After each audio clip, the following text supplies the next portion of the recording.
All right, we're live, guys. Okay, we have our board members here except Alex, right? Yeah, I don't think Alex Is the alternate available? He's not. He's coming. Yeah, I saw him today. He'll be here soon. He hasn't called me yet to see if he's having any problems. All right, I'm letting everyone in. Okay. There's Joe. I just saw him.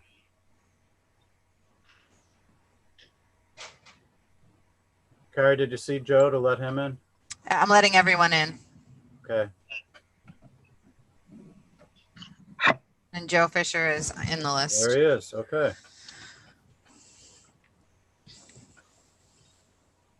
All right. Shall we launch our meeting? Welcome, everyone, to the April 30th, 2021 meeting of the Sag Harbor Zoning Board of Appeals. If everyone would stand, we will say the Pledge of Allegiance. I pledge allegiance to the flag of the United States of America, to the republic for which it stands, one nation, indivisible, with liberty and justice for all.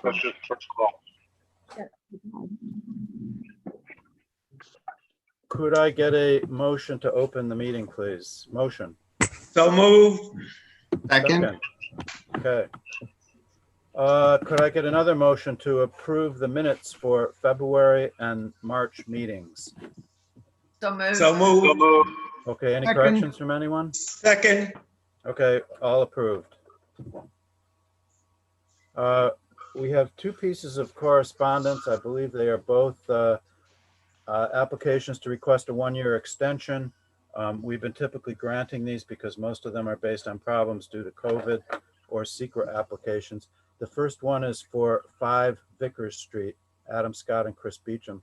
Could I get a motion to approve granting a one-year extension? I'm recused from that. So moved. So moved. Second? All in favor? Aye.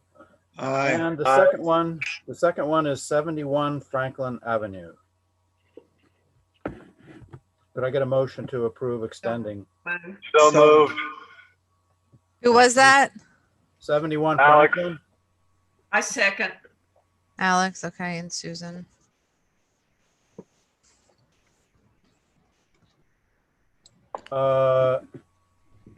Okay, Carrie, do you have a list that you could review of the previous applications that are going to be adjourned tonight at the request of the applicant? Yes.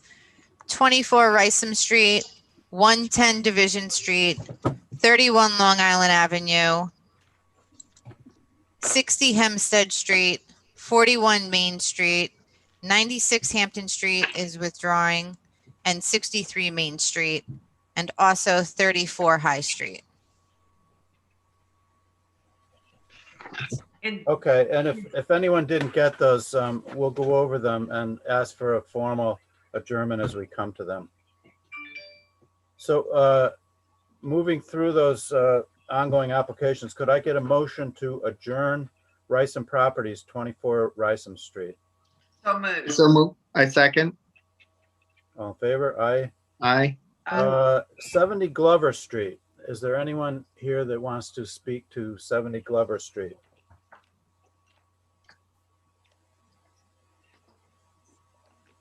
Yeah, I do. Paula Wagner. She's not the applicant. No. So Sorry. you're for public comment, so we'll Yeah, get to you. I'm sorry. We're going to hear from the applicant first, and then we'll turn to the public. Thank you. Okay, great, thanks. Is the applicant or someone representing the applicant here? Yes. The applicant is here. Okay, and I believe you've been sworn in, correct? I heard this morning and I was yes. Okay. So go ahead, tell us what you have. I have, this is my second time, and last time you told me I should go to the Historic Review Board, which I did. They met on site and they made some suggestions regarding the house, in the sense that they told me that the original house has to stay as is. It can be raised, but it cannot be rebuilt. But the back of the house, the additions, they are favorable to that those can be rebuilt and adjusted. And they made some suggestions on this second story, and that is shown in the drawings. Secondly, to reduce the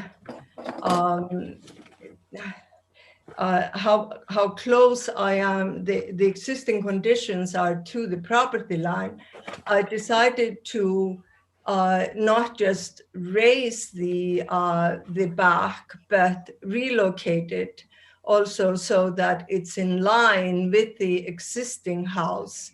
So it stays a few feet away from the property line. Right now, it's right on the line. And but to do that, I lose a little bit of space. So I am is requesting that I can run a few feet, 4 feet further along that line, make that longer. So the house is being increased slightly in square footage, but not, I think, just a few feet. But because the way it's located and because of the lot not having a side yard, but 2 front yards and a backyard, being a triangular lot, there is no way that anything can be done without a variance. It's a little unclear to me at this point because so much time has gone by and the plans have changed. What specific variances are requested? We are requesting the variance from the pyramid law along the property line. And can you repeat that, please? I didn't understand you. Could you repeat that? I'm requesting a variance from the pyramid law along both the property line to the north or the east, and a little bit of the existing on the Glover Street side. And well, stop there for a minute. Do you have a calculation about what the pyramid variance that's being requested is in cubic yeah, feet? it's in your minutes as well in the agenda, which I didn't print since I didn't have. So that was But in the, it's not on I'm looking at sheet A-2.1, which shows the pyramid. And there is I don't see any reference to quantities. the quantities were written and given to you, and it is in your agenda on the letter that you wrote as a part of the agenda. I don't. Yeah, but where did those numbers come from?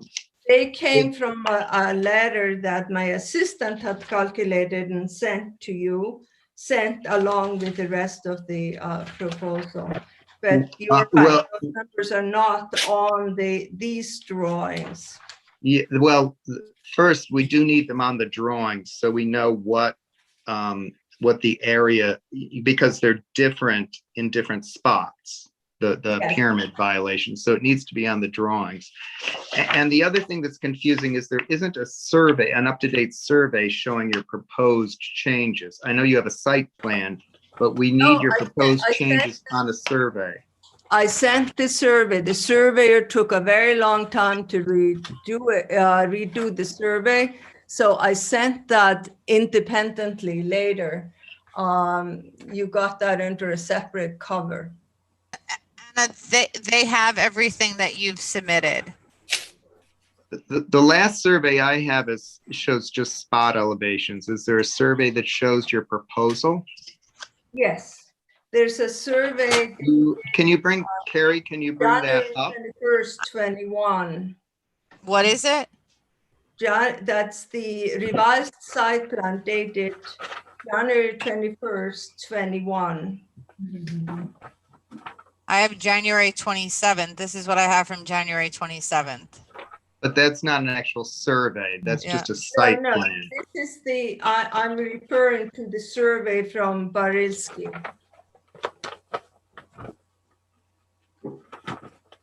I sent that under, not as part of this package because the survey wasn't ready with it, but I sent it in towards the end of January, right after I received it. Well, I don't have it. Does anybody on the No, I board don't have it either. No. Anna, the last thing that I have from you, was the 19th. And I just pulled that up. That's the last, I sent attachment both I have. a hard copy and the, They have everything that was hard copied. okay, then UPS didn't, they said they delivered it. And The last reference to a pyramid variance that I have is from the original letter from our building inspector that says that the total would be that a variance of 3,699.63 cubic feet would be required.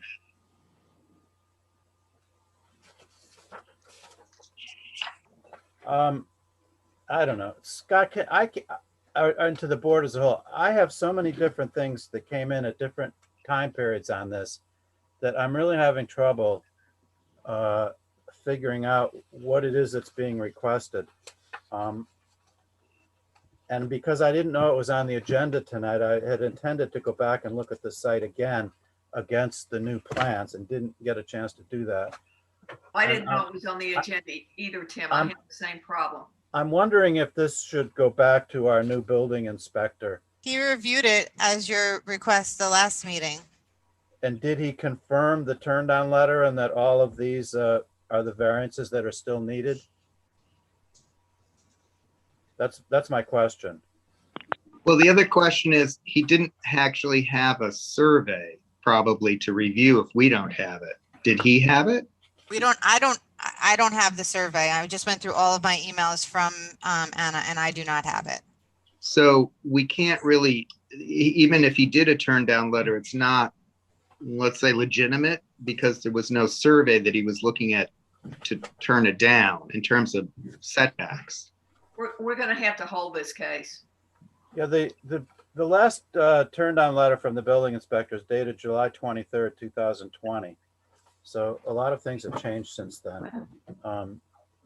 I think we need to get that new survey, I'll be glad get to. our hands on it and put it together with the latest plans and have Jim Esposito, our new building inspector, go over it and confirm the items on the July 23rd, 2020 turn down letter are indeed the items that require variances.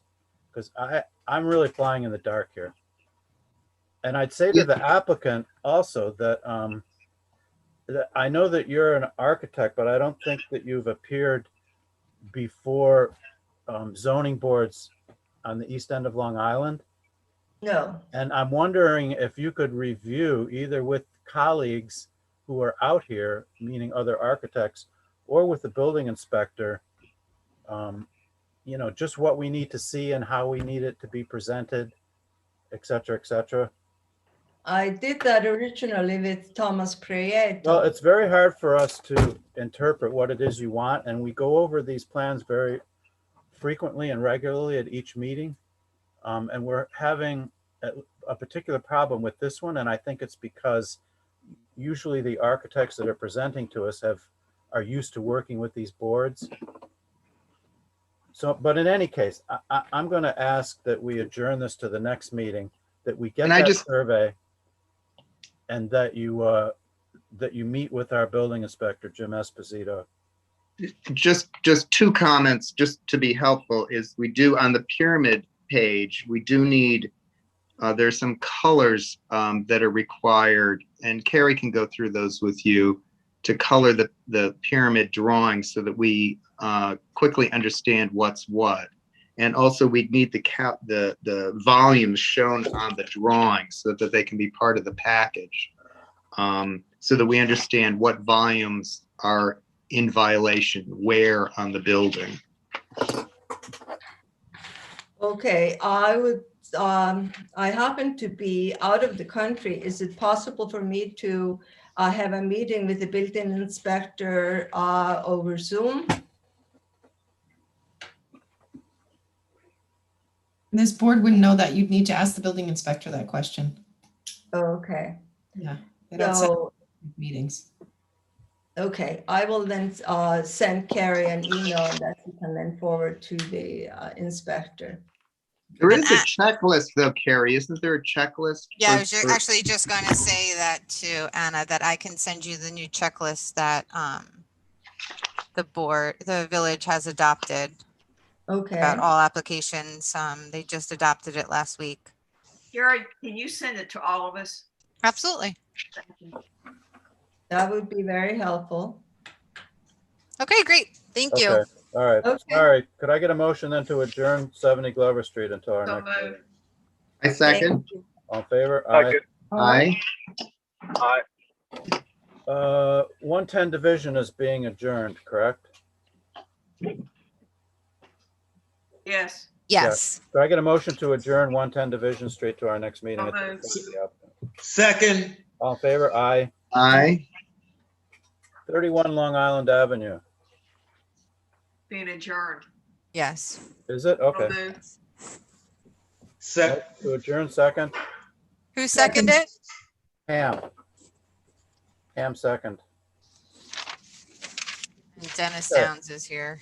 Next, 152 Hampton Street, Loeffler.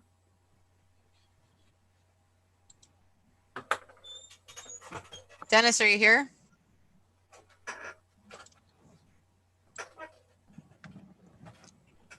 Dennis is not here.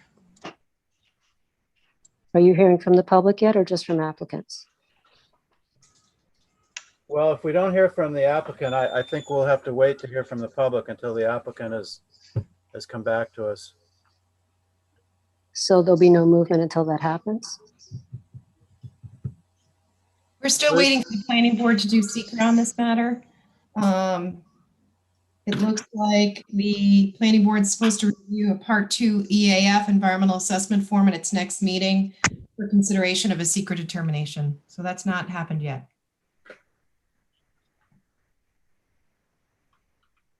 Right. So there's no one from the applicant to present this, so we're going to adjourn it to the next meeting. Want a motion? Could I get a motion to adjourn 152 Hampton to our next So meeting? moved. Second. All in favor? Aye. Aye. For the record, our next meeting is May 18th.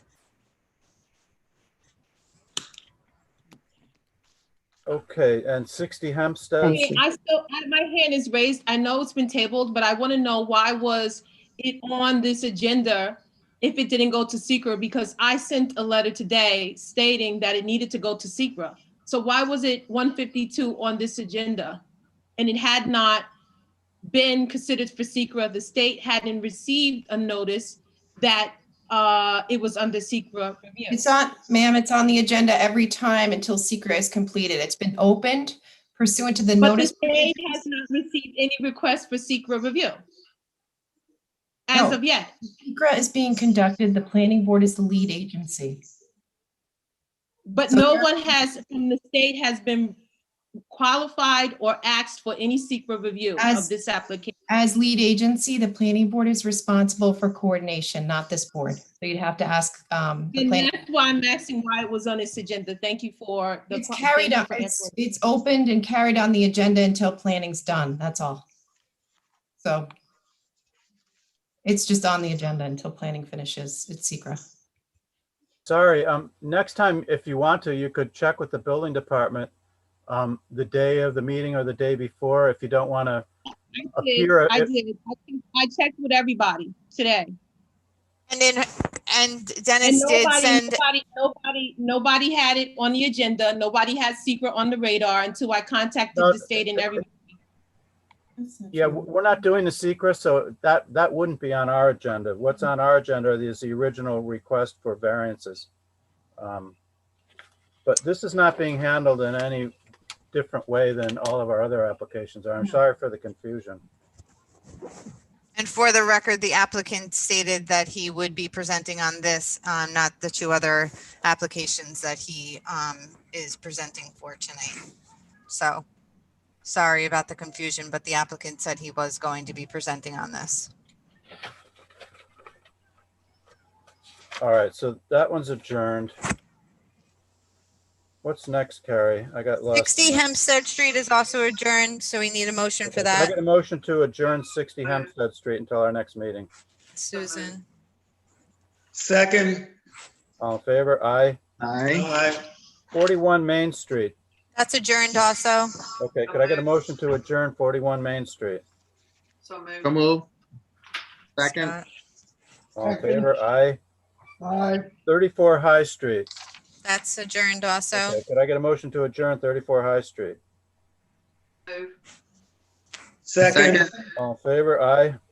96 Hampton Street has been withdrawn. We don't need a motion for that, correct? Yes, we do. Yeah. You need to Okay. accept it. Could I get a motion then to allow the applicant to withdraw 96 Hampton Street? So So move. Second. Second. All in favor? Aye. Aye.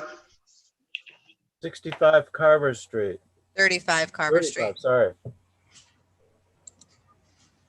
35 Carver Street. There. Yeah, hello, we're here. Can you hear us? Yes, we can. Okay. We presented,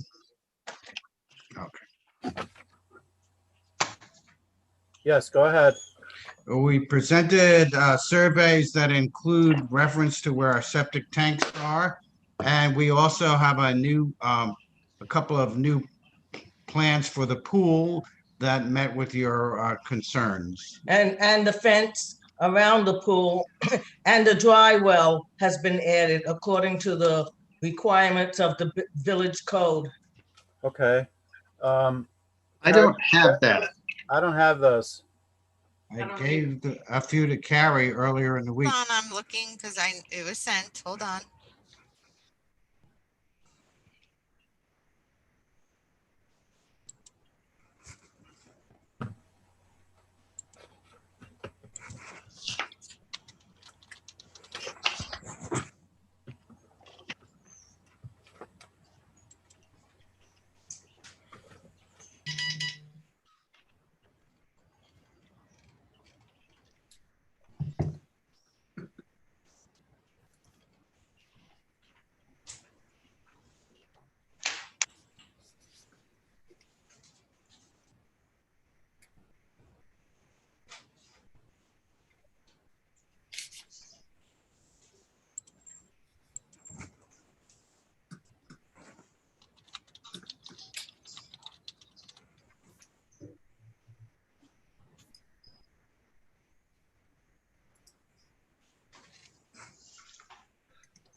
So we're waiting to see if we can locate that new survey and put it up on a screen so that we can see it. The members of the zoning board have not gotten it, unless it came in an email, but I didn't. It did come in an email on April 1st to you guys. I handed a paper to Carrie. The new surveys were hand delivered into the box. No, I actually handed them to a person. I handed them to Carrie. We have them. I'm just looking to see if them to get them on the screen, but the board was sent them on April 1st. Okay. So so we have them. It's too bad it wasn't in the packet printed out. I can't even find an April 1st email. From I Carrie. can't. No, let's see, what date is it? I'm going through my emails. I didn't get any. It goes from March 26th to April 5th. Yeah, I didn't receive it either.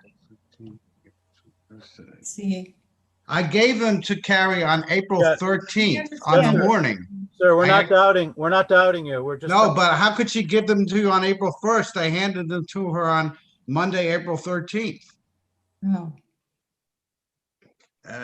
Can't That be would on make April sense 1st. because we picked up our packets on the 12th and it wouldn't have made it into. It was a week ago, yeah, it was a week before, yesterday, Oh, so it's not in 8 days ago. So it was on the 12th. I Okay, thank guess you. I handed it to her in the afternoon.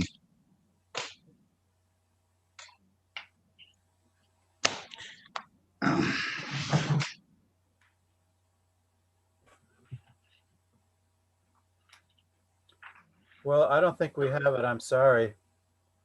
Okay, I Sorry to hope, the applicant. You know, our building department, because of COVID and we have a new building inspector,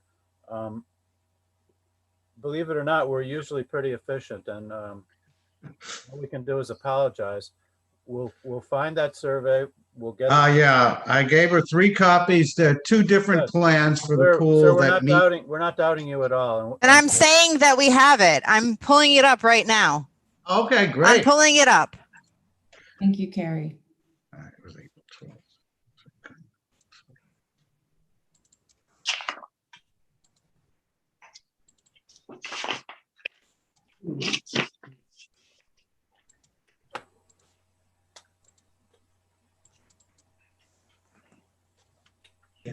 All right.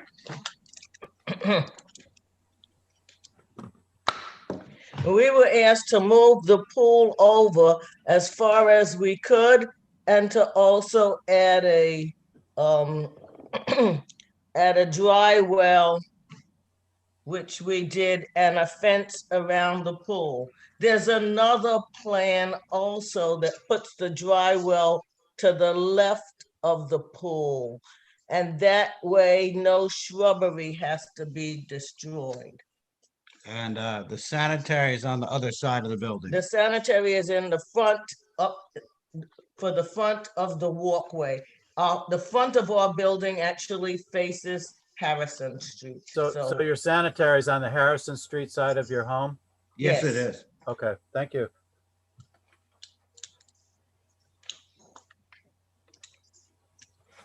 Where where is the proposed new pool?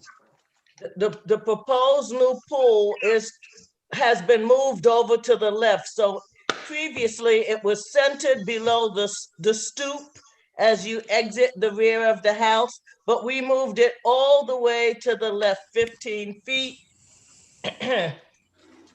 Can you, we can't Towards read the those. Pepler house, Pepler house. Towards You can't read those Janine numbers. Pepler's house.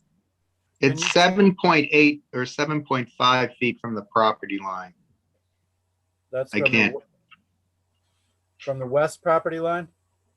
Well, I don't know whatever direction that is. Yeah, because we were asked to move it away from 7.8. Crawford Street. Okay, so the code would require 10 feet, so that needs a variance. No, of 15. 15. 15, I'm sorry. So that's about half. And then It's what, still non-compliant. right, We're asking for a variance. And the proposed dry well you're talking about putting it on the left, is that between the pool and the property line? This dry well is really behind the pool from our perspective. We would also, but we would have to destroy shrubbery, a tree. We could also put it by next to the pool. Again, it would have the same dimensions, but no shrubbery would be destroyed. When So you there's mean next, another. well, there's that's Closer what to I'm the trying to poplar. get at. When you say next to the pool, I believe that there are separations, distances, and I don't know off the top of my head, but I'm guessing at least 5 feet or 10 feet from the pool. You can't have a dry well right adjacent to the pool, and you only have 7.8 feet on that side. Okay. Okay. Well, this dry well is behind the pool, so that meets that need, even if shrubbery has to be destroyed. And where would the pool equipment be? The pool equipment would be either next to the pool or behind the pool.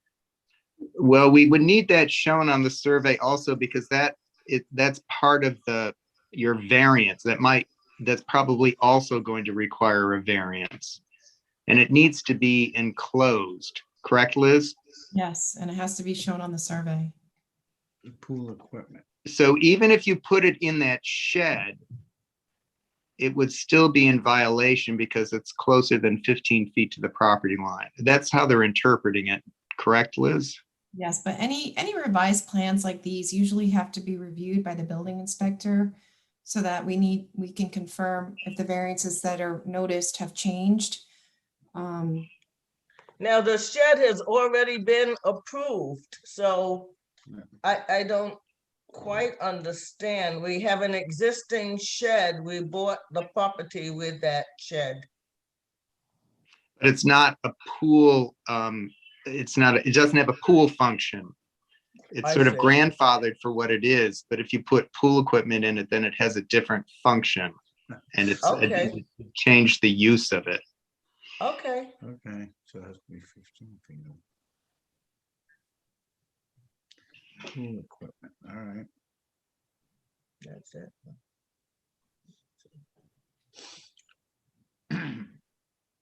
I don't know if the building inspector had a chance to look at this, since it was revised, to make sure that all of the requested variances, to the extent that you're seeking additional relief from the 7.8 feet over there, were noticed properly.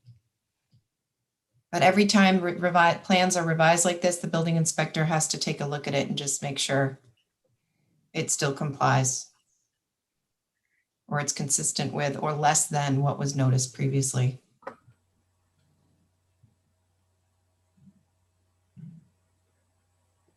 You probably would have caught the pool equipment issue too.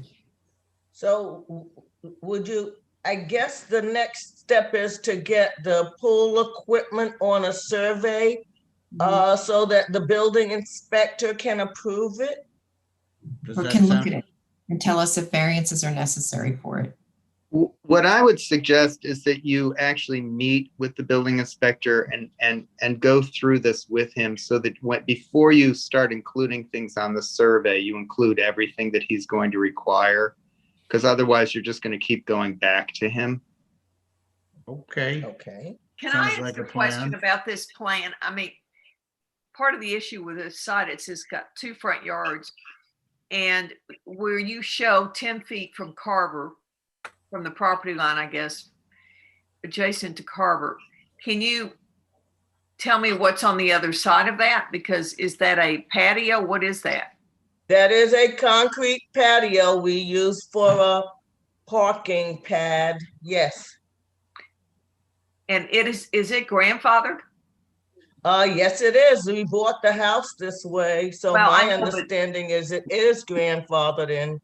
Okay, it was that part of the, I mean, do we have a record of it being grandfathered?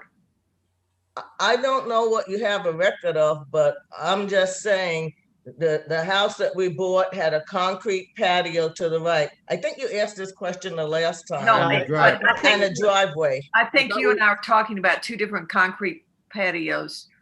I'm talking about this area right there. Right here where I'm circling. House had a concrete patio. Isn't There that is a the one that concrete patio there now.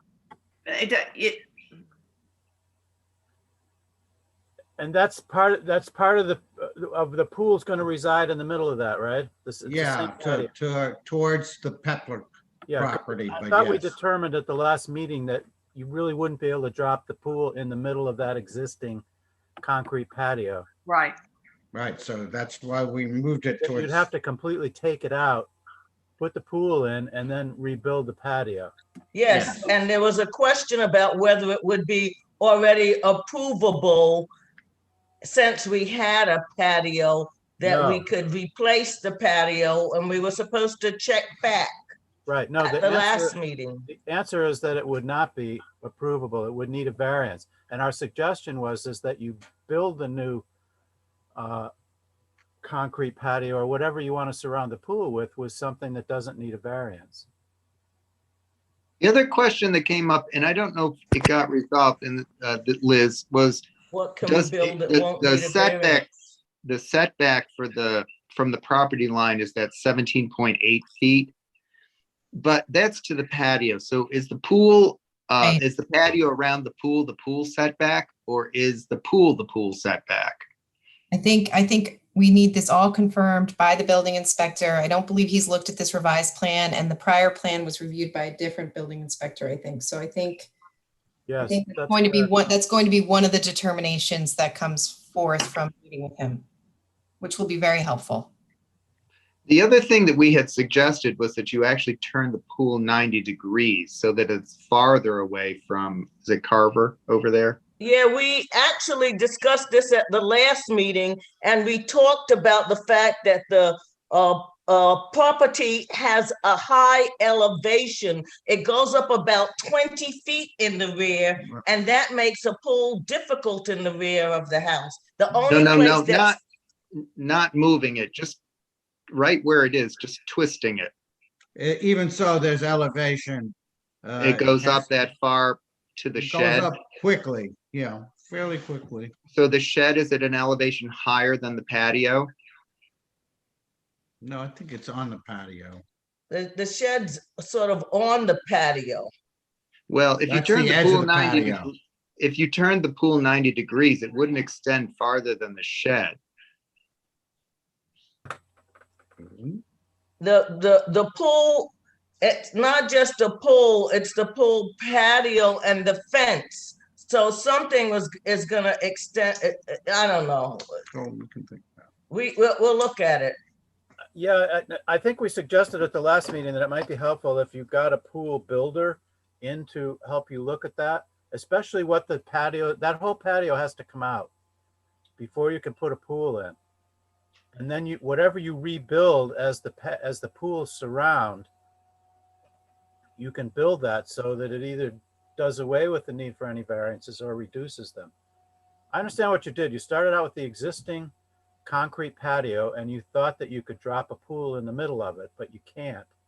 And a professional pool builder would explain to you probably better than I'm able to why you won't be able to do that.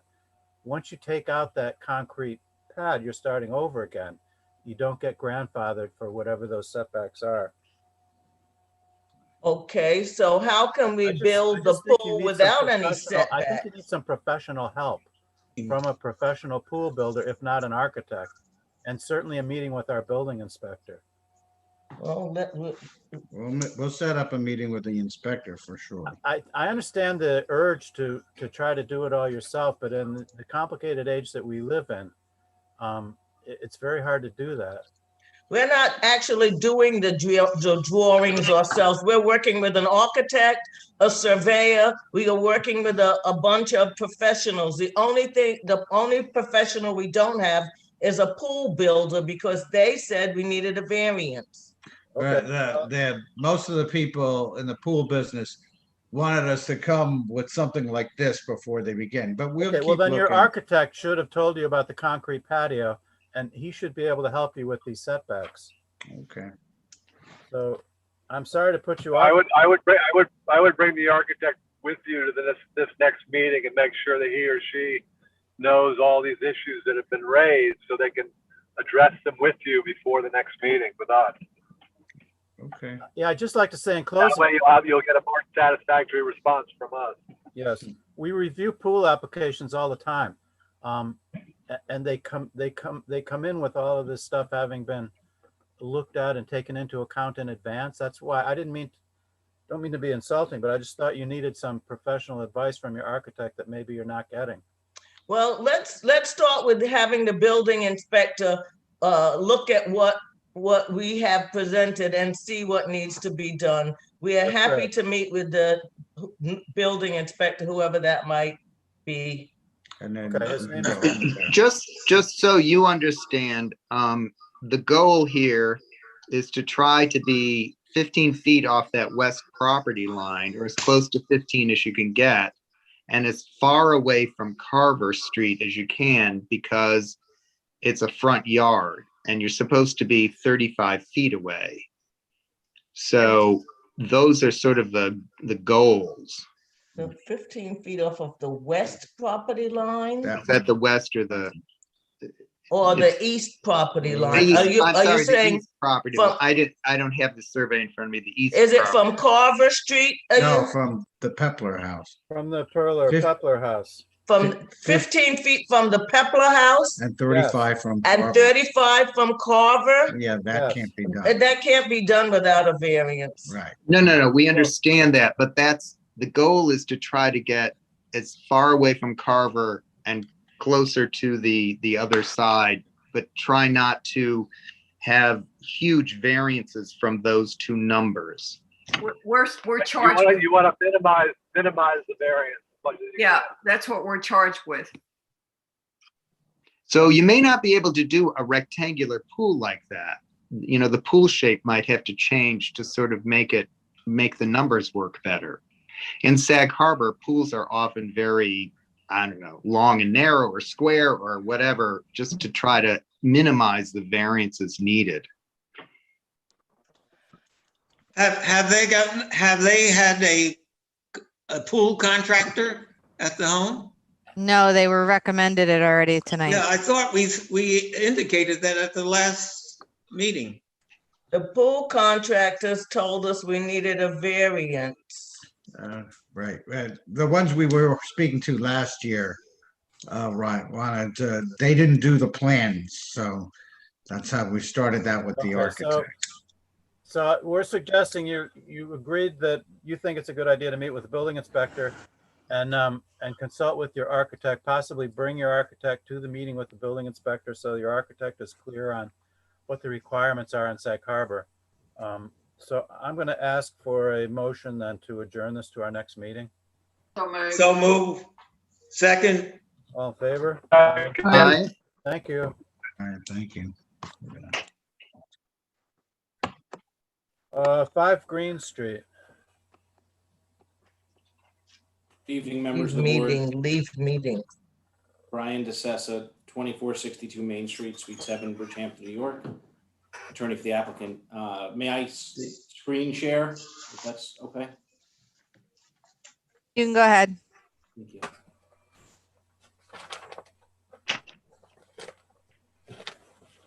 So this is the property at 5 Green Street. When we were here a few meetings ago, a few questions came up. The first being that this house is listed as a contributing structure on the National Registry of Historic Places. So the advice at the time was to talk to the Architectural Review Board to see if what we were proposing here by way of additions and variances would fly with them based on that designation. We were able to have the board come out, the Architectural Review Board that is, visit the site along with their consultant, Zach Studenroth. And what was determined in it was that the house that was listed on that registry is not the house that is there today. And that from 2008 to when the current house was put up, the old existing house that was referenced on that 96 survey was demolished, demoed, or otherwise, and that no longer exists, or that designation would be applicable here for this property. We've subsequently obtained Architectural Review Board approval for the proposed designed additions that you see here today. That ARB approval was submitted as part of the record.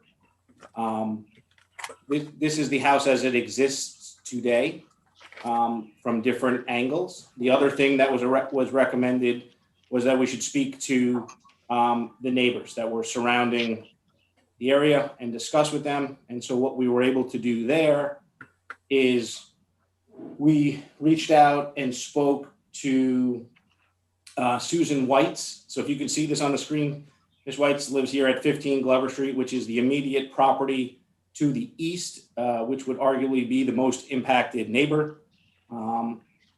She had authored a letter in support that we had submitted to the board, which is part of the record, having reviewed the application and is supporting it. We then spoke to Brad Lermuth and John Gilman, who own the property located here at 9 Green Street, which actually wraps the applicant's property to the west and to the south. Their 2 letters are in support, have been forwarded to the board and are part of the record. And then from across the street, Esther Newberg, who is at 27 Glover, property directly across the street, who could potentially be seen here, had also authored a letter in support. All 4 of those letters with the ARB approval were submitted to your board as part of the record. And looking at the character of this neighborhood and further talking, what we're looking to do is, can you see that on your screen, members? Can you see the pyramid drawing? No, No. Okay, one second. Let me we're just still redo seeing the that. photographs. Oh, that's okay. Sorry, hold on. Let me just run you through this then. So this was the letter in support from the neighbor here, Susan White's most impacted neighbor. This is where we're asking for the pyramid relief. The applicant, the neighbors at 9, which wrap the property, highlighted in yellow now, to the west and the south, both submitted letters in support. And from across the street, Esther Newberg submitted a letter in support to your board, which is part of your record, as well as the ARB approval. What we did next was there was also a question on how we had calculated the pyramid. And then with the new building inspector, he had requested revisions and more detail and clarifications of the pyramid, both the previous pyramid law and the current pyramid law. Do you see the pyramid drawing on the screen now? Yes. Okay. So this was the revised drawings provided by the architect. The amount of relief that we're requesting does not change, but he had requested the drawing both current pyramid and the pre rule change pyramid of 2017, where they reduced the 5-foot piece. So we had provided that to the board and the building inspector to further clarify this. Again, what the applicant is proposing, this is the eastern side of the property, which is adjacent to Miss White's, is a 6.3-foot first floor addition and a 4-foot second floor addition on the eastern side. So it's tucked in. The second floor is tucked in from the first floor. And then in looking at the rear elevation, this is the other 5.8-foot 1-story addition that's being proposed to allow for an internal staircase to the basement. From the streetscape, that second proposal is not visible as it's tucked in behind the existing house. Any questions there? I'm happy to answer any questions there or update on that information. Could you state the side yard setbacks for us? Absolutely. And the variance that you're seeking, since this plan is very difficult to read. Absolutely. I can pull up a survey to show you that. Brian, do you have a copy of the turn down letter from October 29th, 2020? I don't have that with me here. Okay. 'Cause I want to run through that as you review the setbacks, you could make reference to that. I can do that now based on the survey, Mr. Chairman. So the first one is the proposed side yard setback on the westerly side is 8.8 feet, where 10 feet is required. Relief is required for 1.2 feet. Is that? So on your screen right now, Mr. Chairman, you should be seeing the survey. And I am circling the area where that is in question. That is for the internal stair addition. So the 8.8 feet is the existing condition for the existing house, and we've mirrored that for that proposed addition. Right. Okay. So that's where that is located. The next relief that was on that turn down letter is a total side yard setback of 19.1 feet, where 22 feet is required. Thus a 2.9 foot in total side yard. So that is based on the eastern addition, which meets the setback. But when added to the western setback, we come up 2.9 feet short of the required total side yard. So we're meeting the minimum side yard on the western side, but not the combined total side yard is the next area of relief. Okay, got it. The proposed lot coverage to be 29.4% or 1,801 square feet, where the pre-existing total is 28.4% or 1,740 square feet. So we're asking for relief in the amount of 1% or 61 square feet to accomplish the eastern and western additions. And you are doing that by removing a brick patio. We are correct. We're removing hardscape to do that and accomplish that net 1% or 61 square foot increase. That is correct, Ms. Mead. And that brick patio was permitted and on It is. There's a C of O and a C of C covering all improvements and structures on the property. Thank you. And then the building coverage, we're proposing building coverage at 25.3% or 1,552 square feet, where the pre-existing building coverage is 20.1% or 1,230 square feet. Relief in the amount of 5.2% or 322 square feet is required. And that's for the building coverage. And then the pyramid, which had the design up before, I could go back to that, is for relief from the eastern side.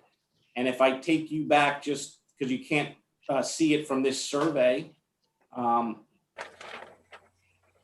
the eastern side, which is here, is the side where Ms. White's has there's a large hedge, a driveway and another hedge and some trees. So in fact, if I do this, my apologies for bouncing around, but I think it's important to see as if you were there. So this is the area where that two-story addition is being proposed.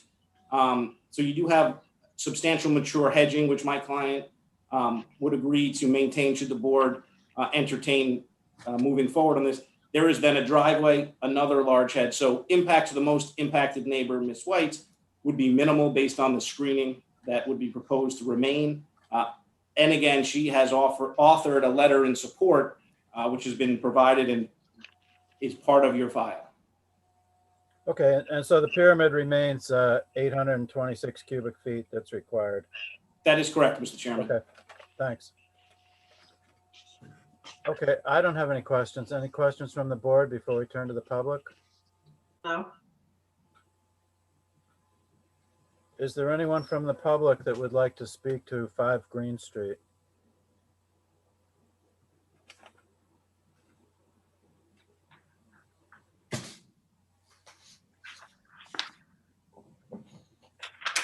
Okay, no one I don't out see there? anybody. Okay. So if there are no questions from the board, then I'd like to ask for a motion to close the public hearing. So move. Second. All in favor? Aye. Aye. Okay, any comments from the board? Scott?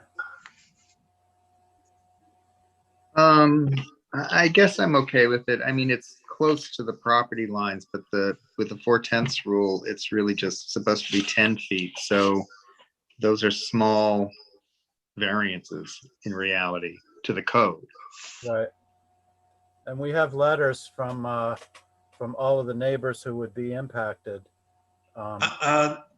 The neighbors are favorable and the amount of the variances are small. I would be in favor. Susan? Same. Okay. I don't, I think it's not of the majority of the requirements that we have to meet. I think the applicant has met the majority of them. Yeah, I would agree with that. The neighbors don't have a problem with it. The houses there are pretty close together anyway, so it does not really create an undesirable change in the neighborhood. For what the applicant wants to achieve, there doesn't seem to be another method of going about it. Most of the variances are minimal rather than substantial. There doesn't seem that there will be any effect on the physical environment.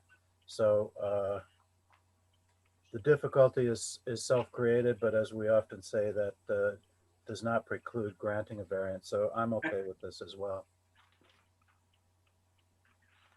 I am as well. It seems like the applicant did everything they could to minimize the variances and to adhere to the code as much as possible, and seem to meet all 5 standards pretty favorably. So I'm comfortable as well. Thank you. So could I get a motion then to instruct our attorney to write a decision granting these variances for 5 Green Street? So move. I'll move. Second. All in favor? Second. Aye. Aye. Okay, thank you, Mr. DeSessa. Thank you, board. Appreciate it. Will you come back with a landscape plan showing that, will you submit it showing that these hedges that you referred to will be preserved? Absolutely. I can make that, I'd ask that to be a condition of the decision, and I can have that amended on the survey to be maintained as part of the record. Please. Yes. Okay, moving on to new applications that have not been previously heard. The first is 10 Yale Road. Good evening, members of the board. Brian DeSessa, 2462 Main Street, Suite 7, Bridgehampton, New York, attorney for the applicant. We're here for a property at 10 Yale Road. Let me just pull it up. This is the subject property on Redwood, and the applicant is proposing a renovation redevelopment of the existing site.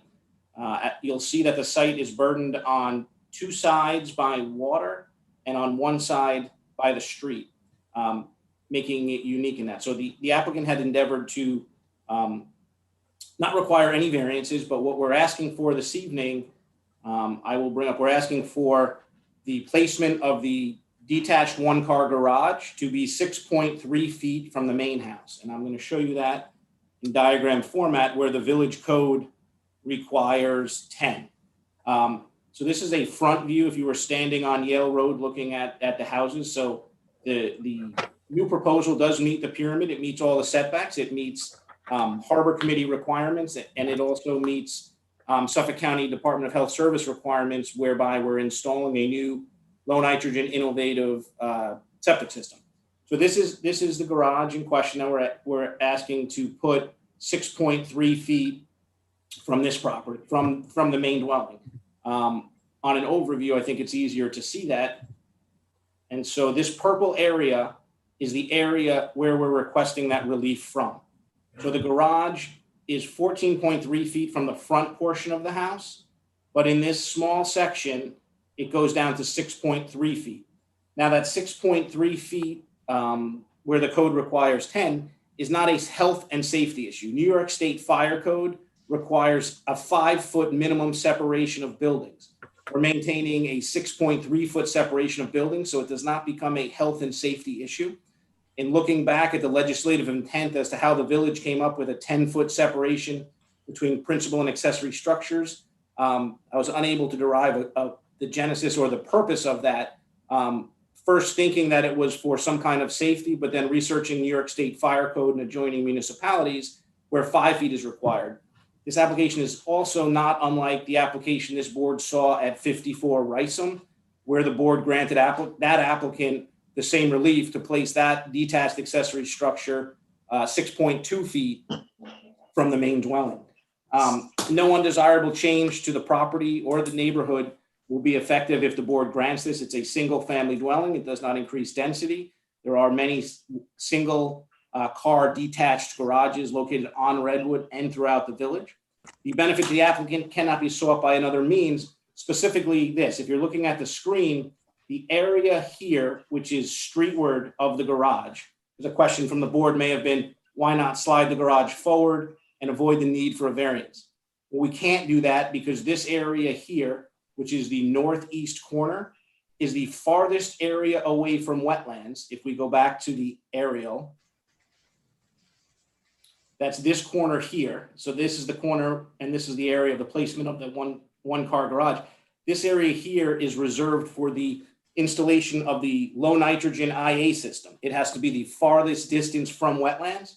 So here, having wetlands on two sides, we're shifted to the northeast corner to place that.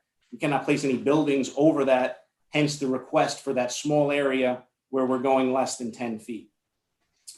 The requested variance is not substantial, as it does not affect health and safety. It is not pushing a building any closer to a neighbor. We're not asking for, a neighbor or a side yard setback relief.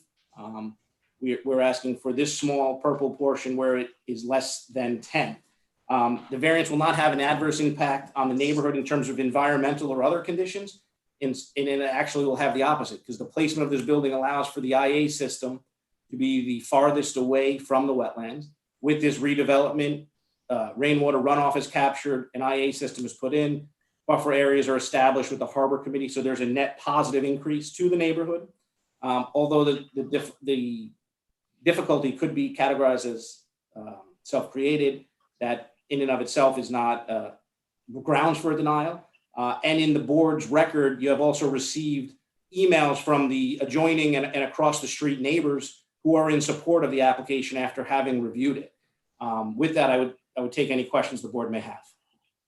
Carrie, do you have those letters from the neighbors? I didn't get anything of that.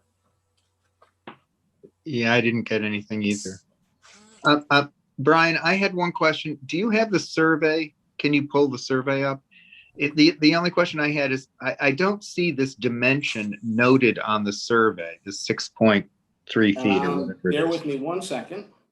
I know there's a W there, but I can't find the W related to anything on the page. Sometimes there's a chart. I see it on my survey. It is on, I'm looking for it right now. Bear with me 1 second. It's on the house side of the, Yep, I'm going to share it right now. And we did send those into the village. I can re-forward those letters in support from the two neighbors to Carrie if we can't locate them right now, but I do have them and we did submit those. Screen sharing now, and let me zoom in for you on that area. So the dimension here is referenced by a W on the table, right here. that's a 6.3, 6.3, right? Yes. Where is it? Right I here, I'm couldn't circling find. it. Can you point to it again where the, okay, there it It's is. Okay. just to here. I reference that as a mark. And Oh, it's not on my, it's actually not on my survey. Oh, It's not on mine either. It's on mine. So there must be different versions. don't know That's why all- you're that's all. not having the same survey, so. Yeah, it's peculiar, but it's not on my survey. Yeah. Okay, no, that was my only question. Well, I thought there were some fire regulations that Sag Harbor determined that they wanted that space for equipment and manpower to get through, and also to prevent the spread of fire from accessory structures to the main structure. So if I could answer, Mr. Chairman, there are no codes that I could find on record that dictate that. New York State says if you're closer than 5 feet, then your construction methodology and materials for those two buildings needs to be different to prevent the spread of fire. However, being at 5 feet, the New York State codes, which are applied through the village of Sag Harbor, are not applicable.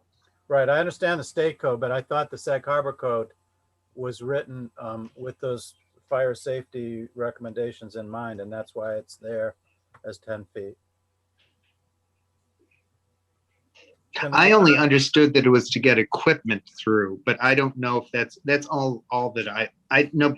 I don't know where I got that from historically. I think you do have 10 feet, by the way, on the northern side. So between the shed, Right. between the garage and the property line is 10 feet. So We're only Right. talking a small portion, so if there was ever an issue with equipment, you have an access on the northern side of that garage. At first, I thought it was 10 feet, but then the building inspector confirmed that the fire code is 5 feet in New York State. Thank you, Carrie. So Carrie's putting up the letters in support from the I neighbors. only have one, Brian, from Jason. Okay, one was an email and one was a letter, so I'll make sure Laura has both those to you. Well, why does the code require 10 feet in Sag Harbor? We'd have to look at the legislative intent, which is what Brian said he pulled up, but I haven't seen that. I didn't get a return on that, so what they gave me was notes back, Liz, and in the notes, nothing, You took this? there was not the file jacket that you typically get with a legislative act. And just so the neighbor to the north is the property at 6 Yale Road, which is the letter in support, which is being displayed on the screen now. I'd just like to myself, if I were going to vote in favor of this, I'd like to be able to cite why we don't have a problem in Sure. reducing that from 10 feet to 6.3 feet. If we could get the Sag Harbor legislative intent and determine for ourselves whether we think it still applies, maybe it's outdated, maybe it's not. Is that possible to do? I can try. Brian, can you tell from the, Do we know? can you tell from what you pulled up, what the date was of that legislation? I don't have that. It was with the in the 90s. That was part of the code. It hasn't been revised with the last code revision that carried over. It's very old. Yeah. I mean, as far as as long as I've been practicing here, it's always been 10-foot separation. It's a very old determination. I can ask. I can send you what I have, Liz, and we Or can discuss Brian or Liz, do we happen to know or have quick access to what the justification for the variance was on this issue at 54 Rysam Street? I can Because pull it that up sounds for like you. they issued the same variance for the same, on the same basis, I would assume. I think it was the same as I'm remembering it. It was a garage and a house, wasn't it, Brian? Yeah, if I could Yeah, screen share. they're my I have that. neighbors. Oh, here you go, Brian. It's a garage and a house. They're my Yeah, neighbors. it was an identical condition, sort of. It's right here. It's I have this determination up. I could re-forward that to Liz. It's was the exact same request from that. And they had some pyramid on that. We don't, sorry, they did a proposed Right, there was a garage. slight pyramid, right. Yeah. Just leave and it there was, for a minute so I can read it. Thank you. Yeah.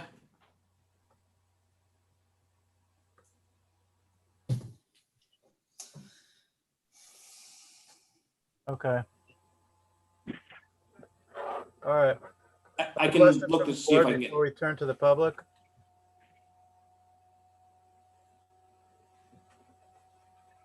Now, is there anyone from the public that would like to speak to 10 Yale Road?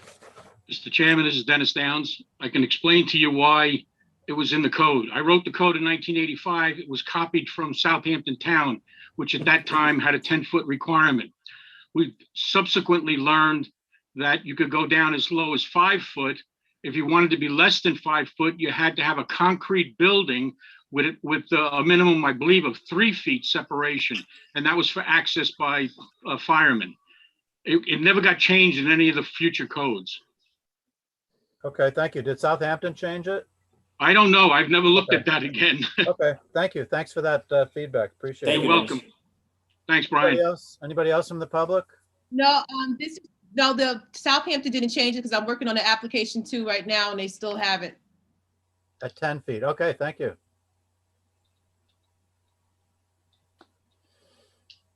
Any other questions from the board? If not, could I get a motion to close the public hearing? So move. I second. All in favor? Aye. Aye. Okay, so what does the board think? Susan? I don't have any problem with this. I thought Brian did a very good job of stating that it fulfills the conditions under which we should approve or could approve an application. The only one that we've already created the precedent by granting one.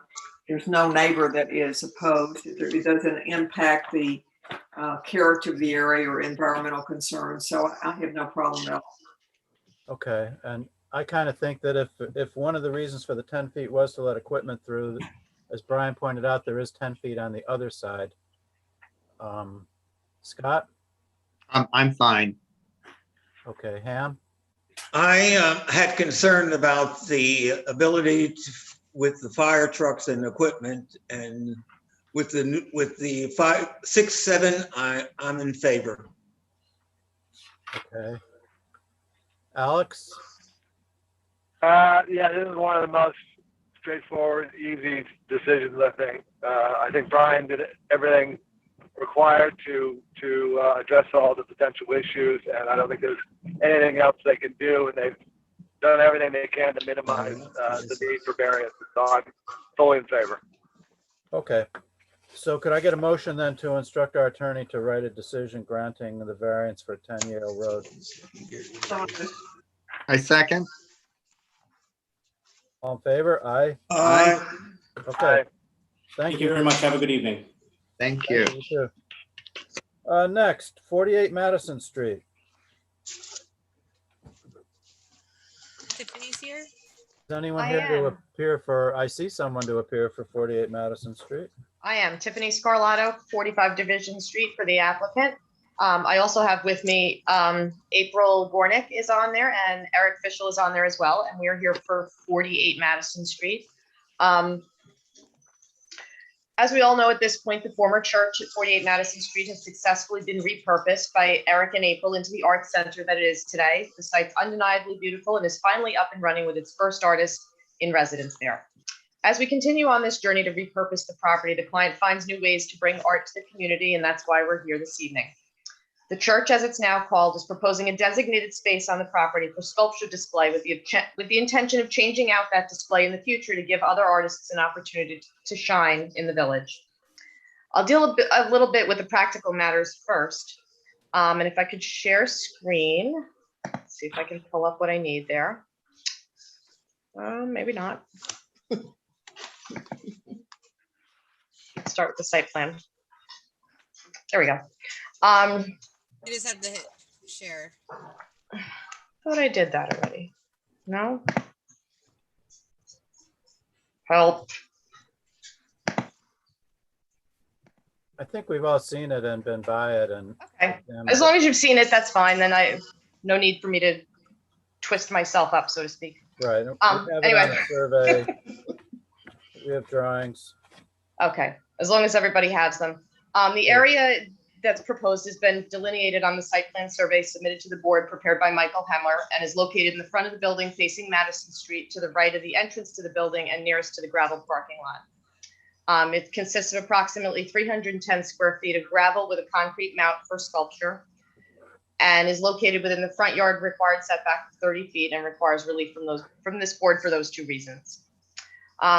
As you can see from the plans prepared by Lee Skolnick's office, we're proposing that the board approve what is basically a slanted type box on the property for art display. The slant at the front of the proposed area is so we are consistently in compliance with pyramid restrictions with a maximum sculpture height of 20 feet if the sculpture is situated properly in the proposed area. The more interesting part, of course, is the first proposed sculpture will be that of Alice Aycock, which is called Twister, which is just over 13 feet high. And I understand the board has been provided photographs and the installation materials with regard to that. And to address the variance standards for the board, I have the following comments. We don't believe that the variance will create an undesirable change in the character of the community, and actually believe it is quite the opposite. Art in public spaces that are easily accessible is something to strive for here in the village, and this proposal absolutely accomplishes that. In addition, there'll be no detriment to any of the surrounding properties based on the location of the proposed sculpture area. It's on the front right side of the building. As there is no other method by which this sort of unorthodox type of request can be made. As we all know about the controversy surrounding the legs, we're doing this within the process and within the parameters of the village, and we want to keep it that way. The requested variance is not substantial and is a unique request for this art on a property that, although zoned residentially, is now an art center very near to the downtown area of the village, where structures begin to become closer and closer to the front yard lot lines. The proposed variance will not create any adverse affect or adversely impact the conditions of the neighborhood, and we'd like to think that it actually enhances it. And again, although this might be a self-created difficulty, that doesn't defeat the application, and the board, I would ask, weigh that single issue against the overall benefit that the proposal will have for the community and the applicant. From a purely practical perspective, where we are in the process, we've received a modification of the site plan approval to allow for this area, and are scheduled to appear in front of the Board of Historic Preservation and Architectural Review, sorry about that, on the 22nd. Can you tell, I believe you appeared before the planning board. We did. Can you just kind of cite what went on at that meeting, their reaction? The planning board actually waived the public hearing and issued an administrative approval for a modification to the site plan to allow for this area. Okay, was there discussion about the nature of the art or anything like that? No, not at all. No, I was led to understand that there was. I was just curious. Not about the nature of the art, just that it would be changing periodically and subject to continuing review. I did speak to. That's what I meant, that the planning board was going to review it as it changes. Not the planning board. Council for the board and I discussed this yesterday, and my proposal was going to be that it be put on the BPAR's new consent agenda, so that it would have some review and building department review to ensure that that whatever sculpture is proposed to be there remains in compliance with pyramid and within the place it's supposed to be in. And then I proposed that it would be on the consent agenda, the new consent agenda at the ARB. And that means the reduced number of members. I think they're just 2 members. Is that what you're referring to? Yes, it's two members. It's two members on a rotating basis. Okay. And then they refer it to the board, and the board looks at it. And if there's ever a question, they can have the authority to have the whole board look at it. Okay, thank you. I think that's of interest to this board as well. Not to belabor this, but one of our missions or responsibilities is to just explore with the applicant whether there's another way to accomplish their ends without requiring a variance. And so I would just ask the question whether this sculpture could be displayed perhaps in the side yard where no variance would be needed. Well, as part of the original site plan, we had proposed and is actually constructed there now an amphitheater that has been constructed already. That was part of our original site plan, and the landscape there is somewhat undulating, so to speak, and was constructed in a way so that there would be able to have some possibly active performances there in the future. So it's an area that's sort of already reserved for future use. But between that concrete retaining wall and the accessory setback line, it would seem to me there's plenty of room to display sculpture. Okay, Carrie, is there any way you can share the site plan so we can look at that?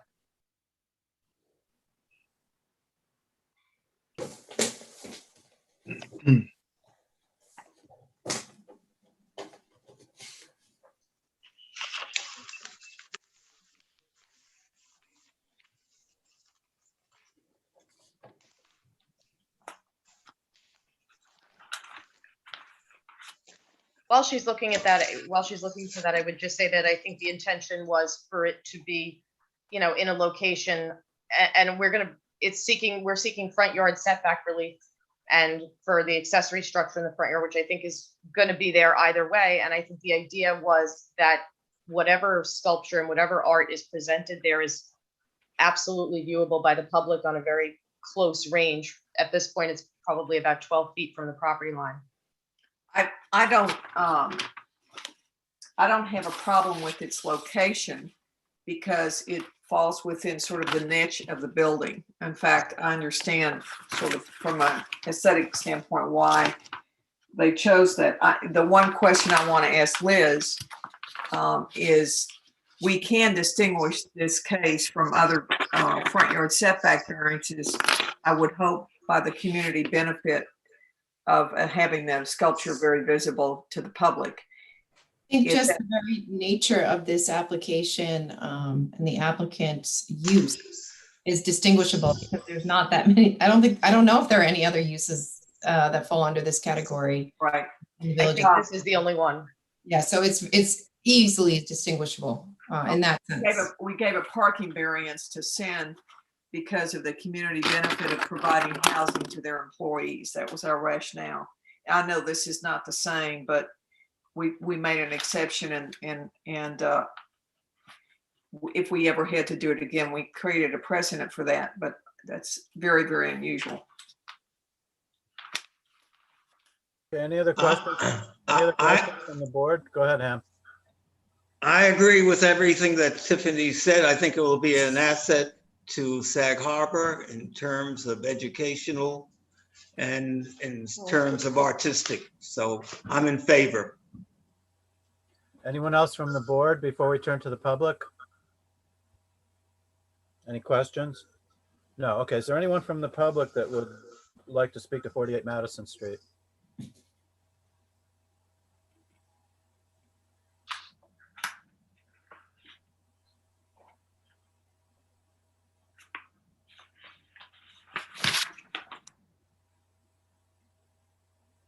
I don't see any hands up.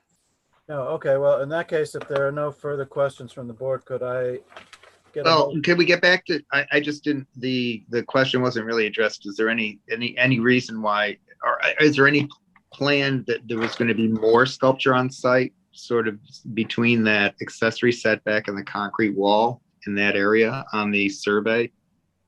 Not at this time. I don't believe there's any plans for any additional sculpture area. Obviously, we'd need to go back to the planning board for, and that was part of the one of the conditions of the approval was that we come back to them if there's anything else that we want to do on the property, designate any specific area.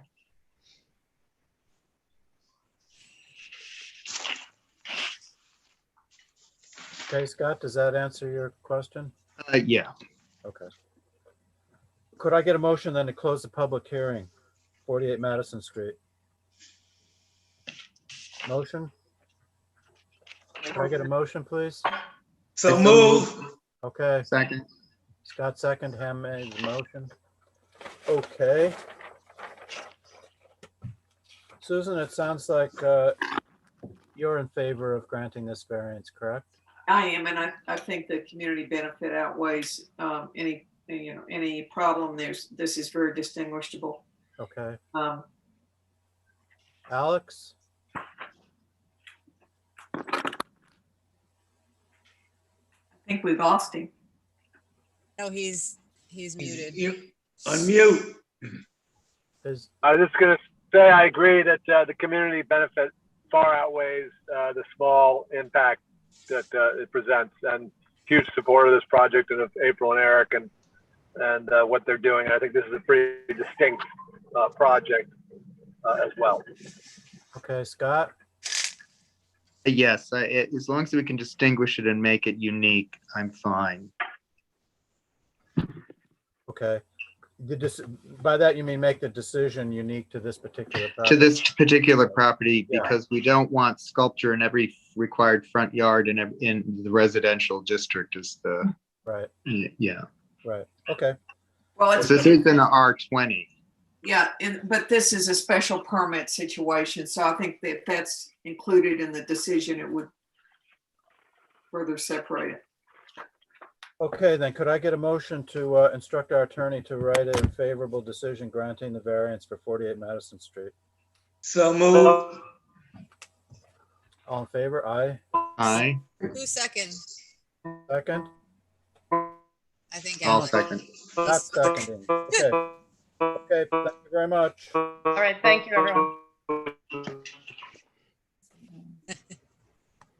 Next, 11 Washington Street. Thought that had to be renoticed.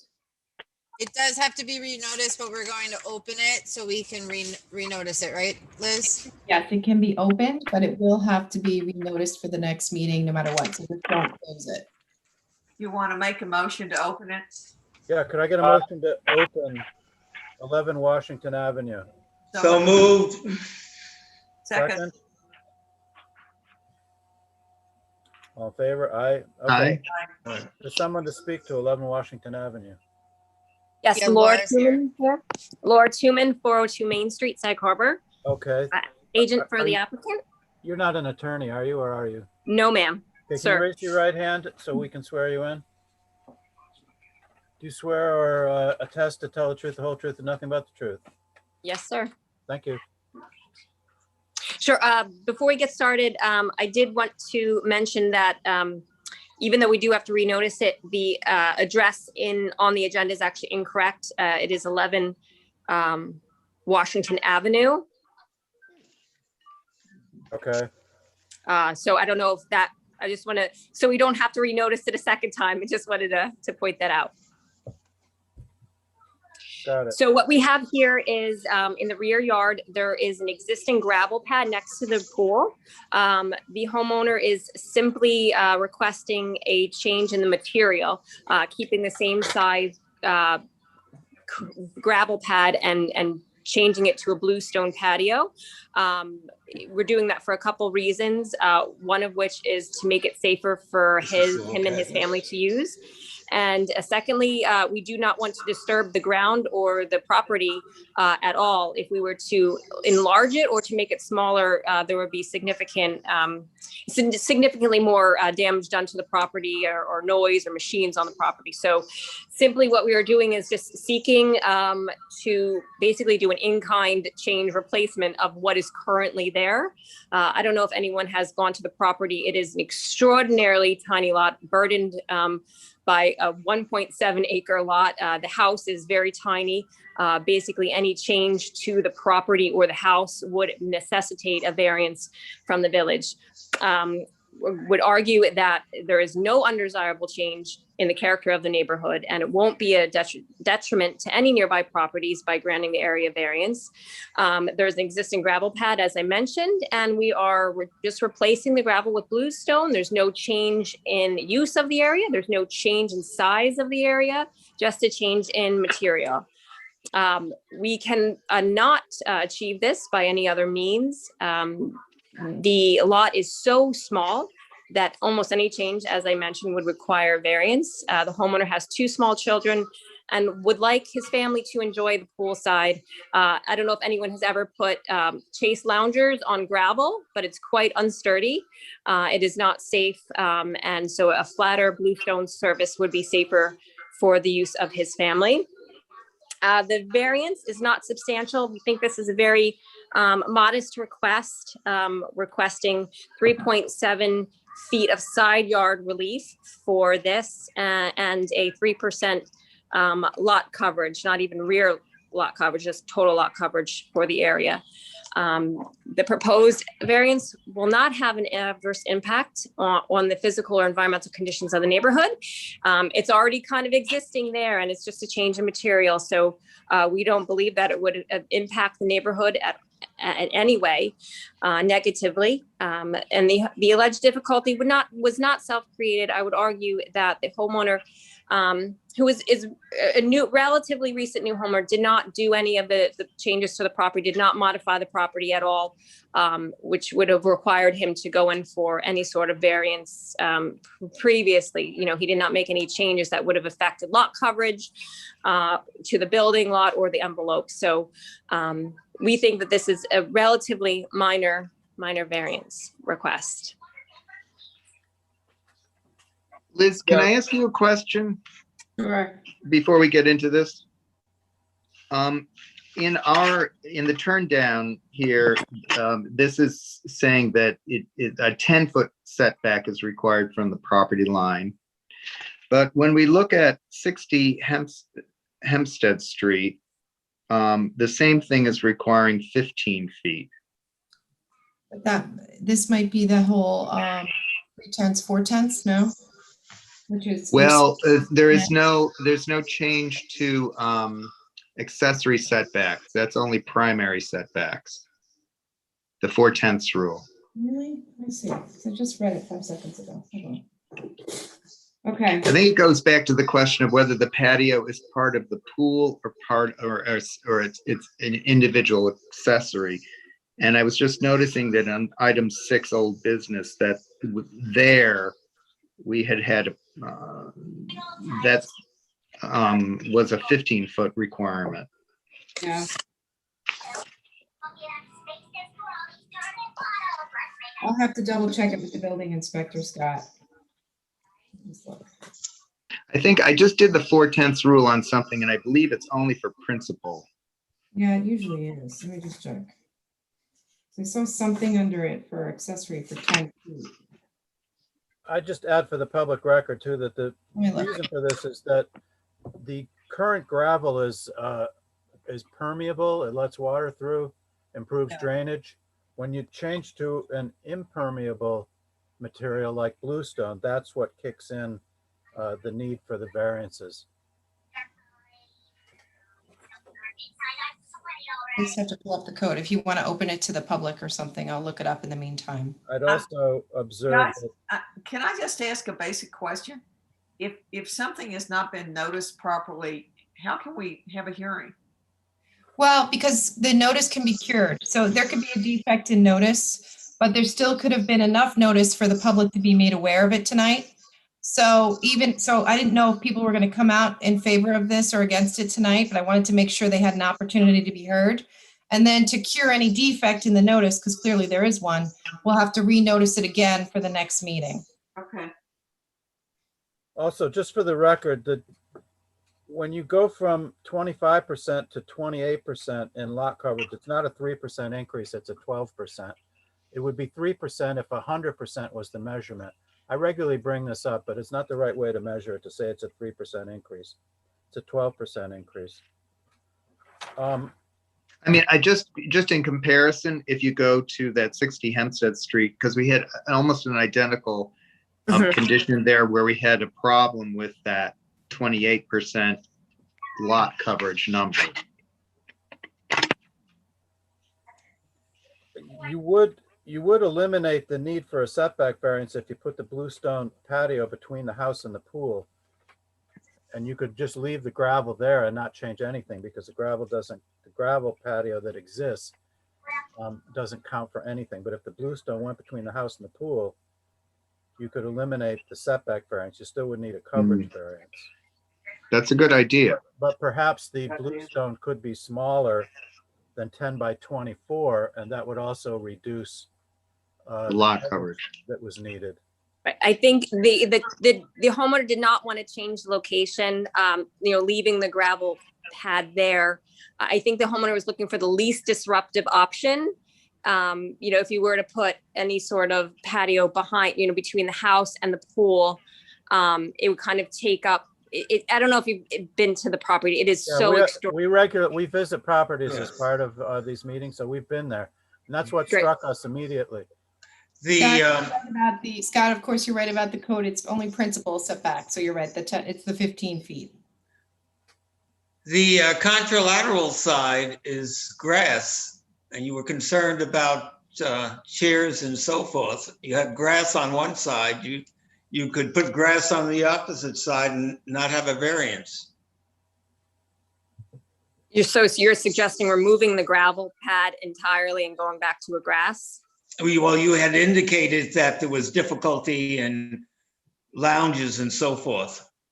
Right. So anything, loungers on anything other than a flat surface, or a table or anything is not as sturdy as a flat, an actual flat surface.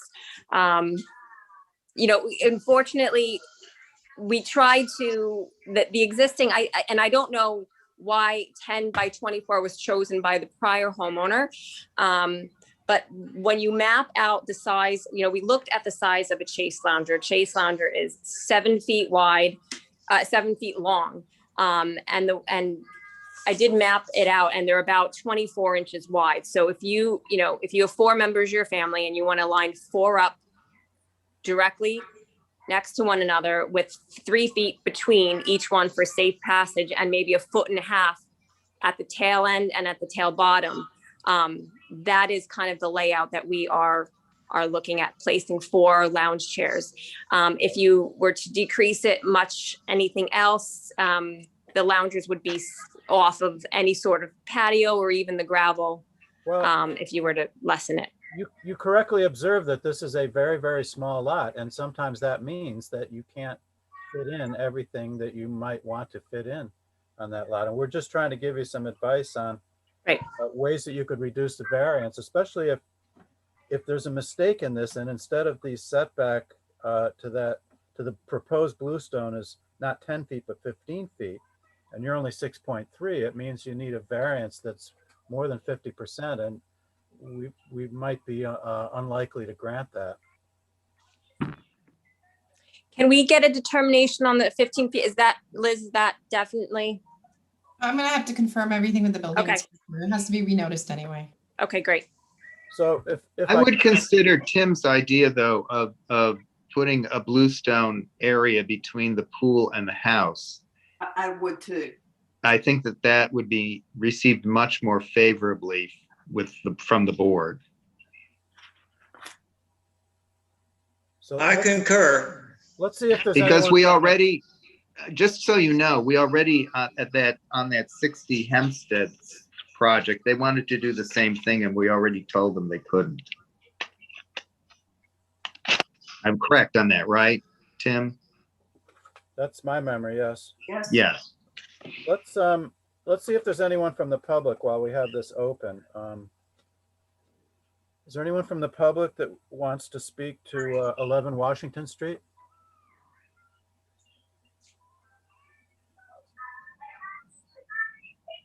I don't see anybody. Okay. Hey, Carrie, Yes. this is Ralph for City. Hi. What's the distance requirements for noticing? It has to be, what do you mean, the distance requirements? How far For the away? code?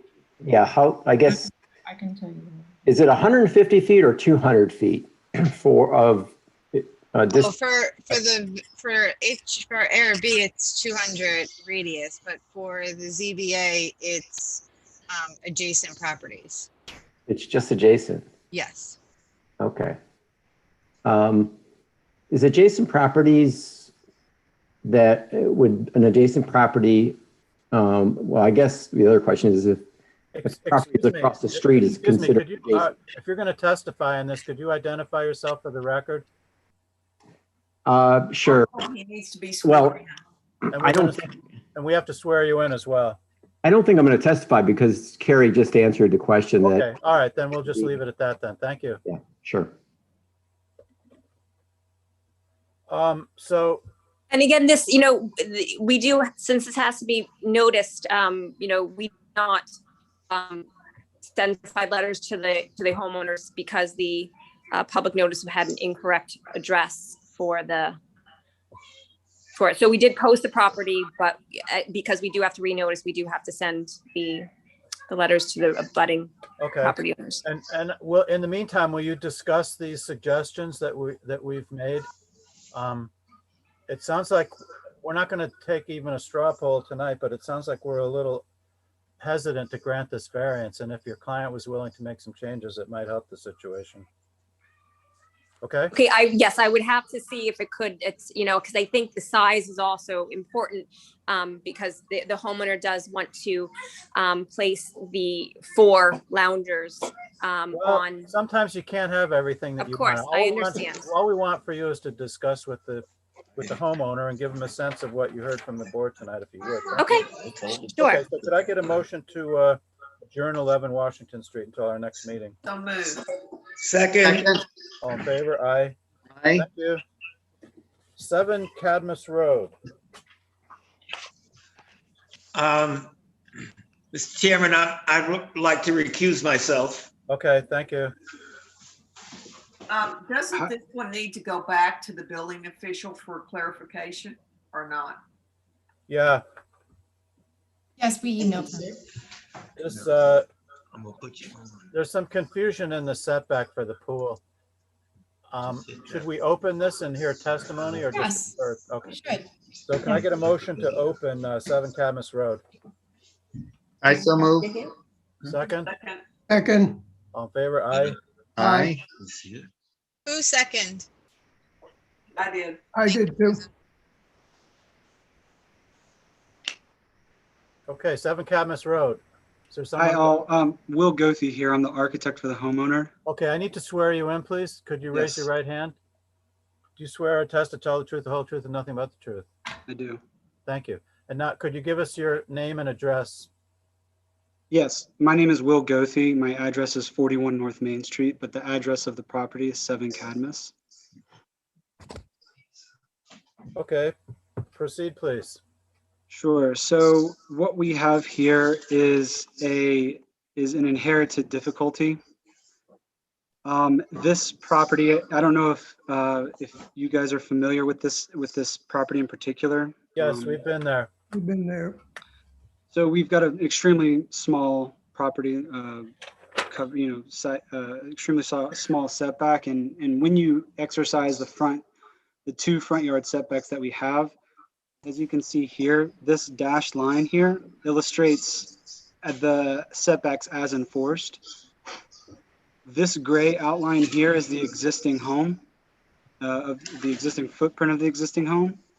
And then outside of that is landscaping that we're trying to pursue and do modestly, but obviously anything that we propose is going to be outside and infringing on these setbacks. The existing house, we're going to keep the exact same footprint of the existing house, but obviously if we were to adhere to the setbacks as enforced, we would have a house that is not habitable. So from a pyramid law standpoint, we are conforming as illustrated in this sketch here. The closest we come is actually going to be on our west elevation.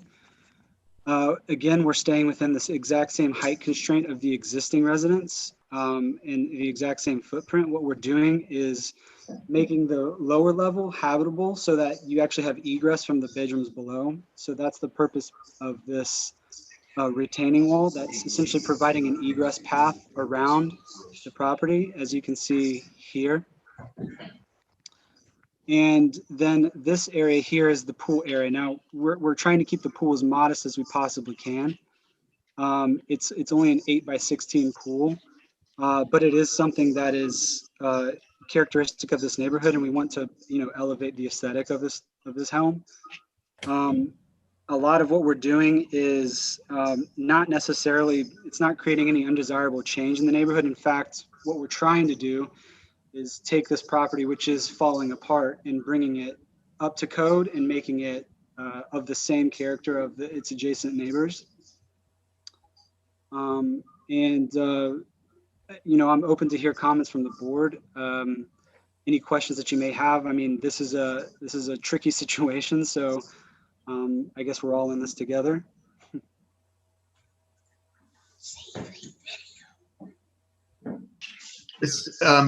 I have a question. So the 11.6 dimension from the house to the, I don't know which property line it is. Let's say it's the rear property line. That is an existing setback, correct? That's correct. Yes. Okay. And Liz, is there been a determination of which is the rear yard? Is that the rear yard line? Well, Liz, if I can interrupt, I don't believe we have a rear yard. So you have 2 side yards? We have 2 side yards and 2 front yards. Is that what normally happens? The building inspector's turn down letter talks about a rear yard. The rear yard, yeah. Apologies, I meant rear yard, not side yard. So because it forms this triangle, there's essentially 2 rear yards and 2 front yards, no side yards. Apologies. Is that the way it's normally done? I have to ask the building inspector. I've never done that way in Sag Harbor. 2 rear yards? Yeah, I've seen 1 side yard and 1 rear yard, but. Well, I guess that's the question because they're very different setbacks. Well, what we were told is the only thing that could potentially be interpreted as a side yard is this line here, this property line. Here, right, you can see my mouse.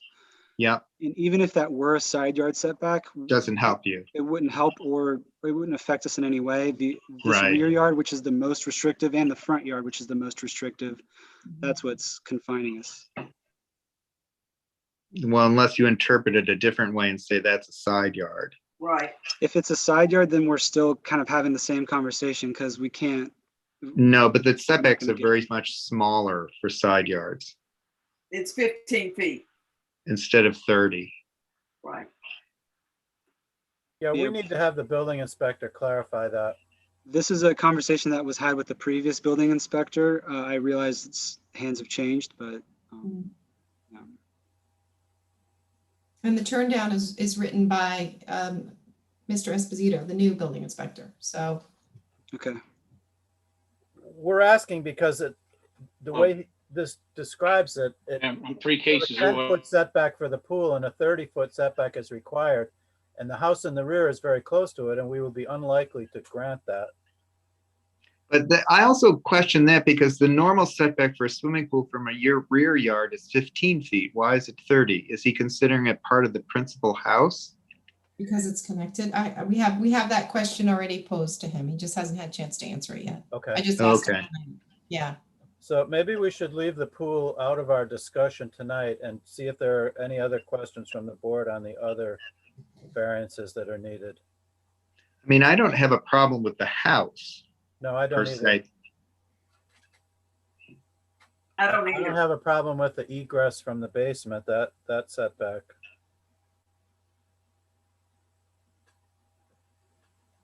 Any other comments from the board? I guess, Liz, just talking about that pool, very often, there's a deck in the back of the house and there's a swimming pool. And we've never considered the pool part of the principal structure. We have. Maybe because the deck, I don't know, wraps around, it continues and wraps around the pool. You mean it's a unique condition? Yeah, I'm not sure why he made that. It could be, I'll have to ask him though. Because I don't ever remember a pool being considered having to have a principal setback. Right. It's always been considered an accessory structure. Right.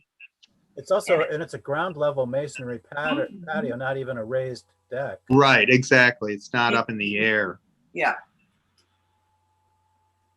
So if I were to, I do have a question for you. If, let's say, this new red line that I've drawn here, that's the setback that we've chosen, the side yard setback. I don't know. We're still kind of having I feel like we're having the same conversation. I just wanted to get a reaction from you guys. If this is a proposal you'd be open to, or if what do we have to do to get you guys comfortable or get the board comfortable with our proposal with the pool? For me, it totally depends on whether that's a principal setback or an accessory setback, because it's 10 feet and 30 or 10 feet and 15. It's a huge difference in conception. Yeah, as I said, this was the determination that the building inspector, previous Tom Prieto made, and I guess I haven't heard from Mr. Esposito on this. Presumably the pool could be moved so that the setback would be 15 feet, not 10 feet.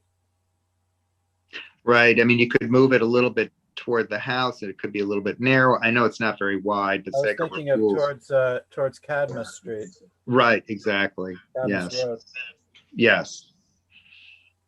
Yeah, I don't think we can give you much more guidance until we get that from our building department. I mean, is there any reason why it can't be moved more towards Cadmus? There's no reason why it can't. We just we figured if we're going to be encroaching on the setback, we're going to try to do something that kind of falls in the middle of the property line and the setback. But if it's only 15, then you could 15, actually it's a different- achieve. Yeah, you could actually almost achieve that. You wouldn't need that variance. That's what we're shooting for. Also, the house in the rear is extremely close, and pools can be very noisy. So it's another reason that we'd kind of like to get that pool a little further away from that property line. Okay. But if 30 feet is required, then there's going to be a problem, I believe. If it's with the 15 pool feet, then I think you could move the pool a little bit and possibly not have a problem. Any other comments from the board before we see if anybody from the public wants to speak to this? No. Okay. Would anybody from the public like to speak to 7 Cadmus Road? Understanding that the pool is a little up in the air and we need some more information on it. Okay, I'm Darylyn Willoughby. I live at 59 Meredith Avenue. So our property line is, can you hear me? Yes. Oh, okay. I'm concerned of the location of the pool because it's near my bedroom and the side of my house. It's quite close. So if it could be moved further away from the property line, it would be beneficial. Okay, thank you. Is there any other comments that you have, or is there anyone else from the public? I have my hand raised. I don't know if you see it. I see it.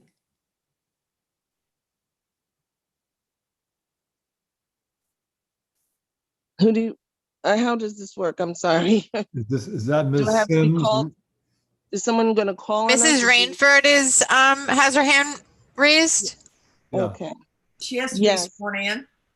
My, okay, I'm ready to be sworn in. Okay, do you swear or attest to affirm to tell the truth, the whole truth, and nothing but the truth?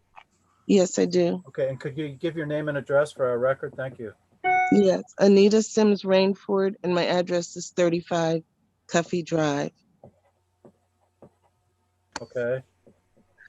I have to admit, I don't know how to read these kinds of architectural drawings. I can't figure out where the front, where Cadmus is on this drawing. It would, can we bring up the survey? It's Would easiest the to board like me tell. to clarify? I have the survey here. Yes, please.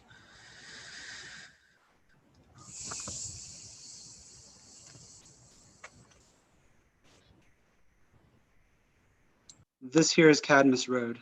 Oh, okay. That wasn't on the other one, I don't think. I was confused as to why you said that it's going to have the same footprint and the same height as the existing property. So where is the problem? Well, the problem with the principal structure is that there's no language in the building code in the village of Sag Harbor that allows for grandfathered setbacks and grandfathered pre-existing footprints. So regardless of what we do, we need to conform or make a case for a variance, inevitable variance, just to keep the footprint. Okay. And board, And correct me if I'm wrong in that, please. And we're concerned about the location of the pool, as you probably, if you heard yeah. earlier. So I'm wondering if I'm interpreting this right, can't you just move things closer to Cadmus, the whole shebang, the whole the house and the pool and the patio? Well, we're reusing the existing house. Okay. We're renovating the existing house. So to pick up and move the existing house isn't feasible in this case. Okay, but the patio and pool could be moved up. And it would Potentially, just be yes. closer to Cadmus than the house. That's correct. It potentially could, yes. Yeah, I think that would make more sense. Okay, thank you. Plus, it's also pretty steep. I mean, to be building, if it's, as I remember, it's sloping down when you get to the end of the property in the back. So the property flattens out in this area. Actually, there's a steep slope with an existing retaining wall right here. If you follow my cursor. Okay. And then here is a flattened area. It's existing flat. This masonry patio is already there, so this whole area is already flat. So we could bring the pool away from this property line, but bringing it further than that would push it into the hillside. So I think we're probably limited to this concrete block wall instead of bringing it, in this area, which brings it very close to the street, which I don't think is a desirable condition either. No, Okay, it can't be. It can't be forward of the face of the street face of the building. Okay. Thank you. Okay, thank you. Okay, if there are no other questions. So I'm Tanya Williams. Can I speak? All right. And there's another All right. person as well. So I don't know, Lisa, do you want to go first? Because your hand went up You before. all need to be sworn in. Yes, I'd like Yes. to speak first because I actually have a 7:30. Okay, who's ever going to speak first, could you raise your right hand? Do you swear or affirm to tell the truth, the whole truth, and nothing but the truth? I do. Okay, and could you give us your name and address? Yes, I'm Lisa Desamores of Hillside Drive West, Sag Harbor, New York, and I'm also president of the Sag Harbor Hills Improvement Association, the adjacent subdivision to the property under discussion. I concur with the remarks of the chair, along with the adjacent property owner and Anita, that the pool should be moved forward closer to Cadmus, so as not to impede the adjacent homeowner. And I do believe that is a rear yard. I believe the entrance to the home is from Cadmus and not from Meredith. And it seemed like the variance request was excessive from 30 feet to 10 feet. Okay, thank you. You're welcome. Just so you know, we're not sure if that 30-foot requirement is correct. The requirement may only be 15 feet. We'll confirm that by our next meeting. Is there anyone else from the public? Yes, Tanya Williams. Tanya, could you raise your right hand, please? Do you swear or affirm to tell the truth, the whole truth, and nothing but the truth? I do. Thank you. And give us your name and address. Tanya, Tanya Williams, traditional spelling, 3 Cadmus Road. Okay, thank you. So I'm just concerned for the same reasons that this is an extremely small piece of property. And I'm all in favor of getting this piece of property upgraded and cleaned up and brought up to standards. But I'm more concerned that it seems that we're having to concede to variances that are large on all sides of the property. And my property abuts this one. And as Ms. Willoughby was saying, she's going to be impacted on one side more severely than my property. But I'm just wondering if all of these structures are going to be achievable on such a small piece of property. And knowing that your property is small, I'm not sure if you can have everything that you desire. But again, I am in support of upgrading this property because it is in pretty poor shape. And my last comment is because I am an abutting neighbor, I was not informed about this until just recently. So I know I've done some renovations and I had to inform my neighbors. So I'm just wondering if that has been overlooked or what step was missed in that process. Yeah, you should have gotten a letter. So Tanya, when did you get your letter? I'm sorry. So Will, I did not receive a letter ever. Oh, I'm just learning of this like in the past couple of days or so. I'm glad you're here. Any defect in notice for you not being notified is cured by your presence here tonight. But you certainly should have been mailed a notice. That's true. Okay, so is it possible that all the other neighbors that would be affected by this, can someone make sure that they are also informed? We can check and see what the notices were. Okay. Yeah. Because I thought that was a compulsory step even to getting on this agenda. It is supposed to be that the letters be sent out. Yeah, we will check into that definitely. Yes. Thank you. Perhaps we can review the system in general because this seems to happen with some frequency. All right, then. Is there anything else? Any other one from the public? No. Thank you for all your comments. It's appreciated. Thank you.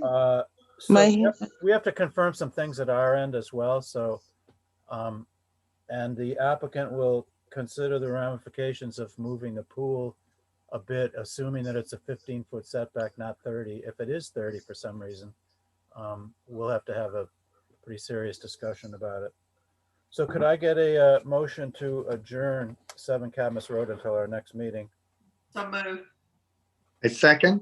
All in favor? All in favor? Aye. Aye. Thank you very much.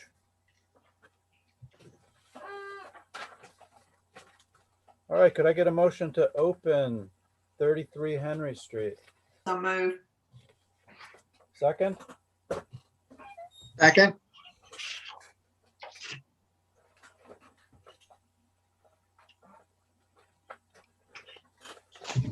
Is there someone to speak to 33 Henry Street? Anthony. Yes. Anthony Vermandois. Anthony, could you raise your right hand? Do you swear or affirm to tell the truth, the whole truth, and nothing but the truth? I do. Thank you. Good evening, Anthony Vermandois, 68 Union Street. I also have with me Daniel Richards, the homeowner, and he will be speaking after me. So what we have here is a property on Henry Street. It's a small property, a little bit over 7,000 square feet. It's a fairly complicated property, though. You'll see just looking at the survey that it is, it's basically a sort of trapezoidal shape. The two side yards are not parallel with each other, and they are not parallel. Neither of them are parallel to the primary structure. There's also a very significant grade change from Henry Street to the rear of the property, from approximately 28 feet at Henry Street to approximately 12 feet at the lowest point of the rear yard. At the rear facade of the existing building, it's about 19 feet above sea level. So about a 9-foot change for just from Henry Street to the rear facade of the house. So the house itself, if you look at it from Henry Street, it basically reads as a 1 3/4 story house with some 1-story appendages added onto it over time. If you look at it from the rear, though, it reads as that rear 1-story addition to the rear is almost 8 feet above the grade there. So there's a deck with basically currently a deck with a patio underneath it. That's high enough. You know, the deck is high enough above grade that you can walk under it. So the proposal in the project is basically to some 1-story additions, in particular that existing deck in the back that will be that we're proposing to fill that in and turn that into a bedroom underneath on ground level. Then the first floor remains a deck. Just the little adjustments to the side yards. And actually, Carrie, could you call up the survey, please?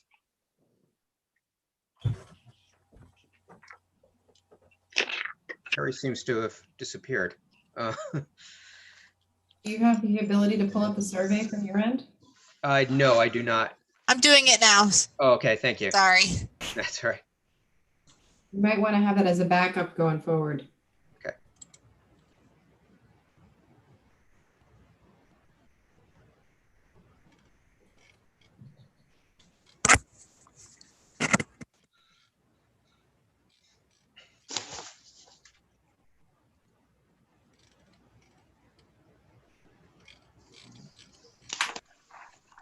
Anthony, did you send it to me? Yeah, it should be in the package. Okay. No, but did you send it a PDF to me? I believe I did, yes. Okay.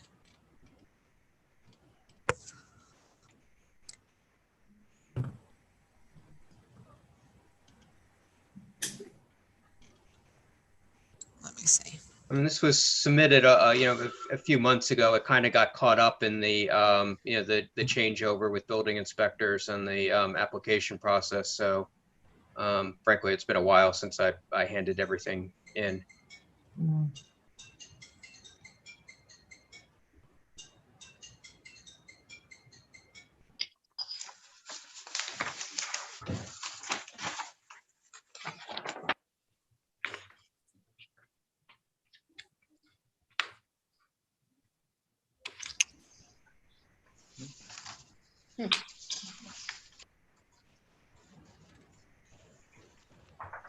I'm all the way back to December and I don't have anything for 33 Henry from you.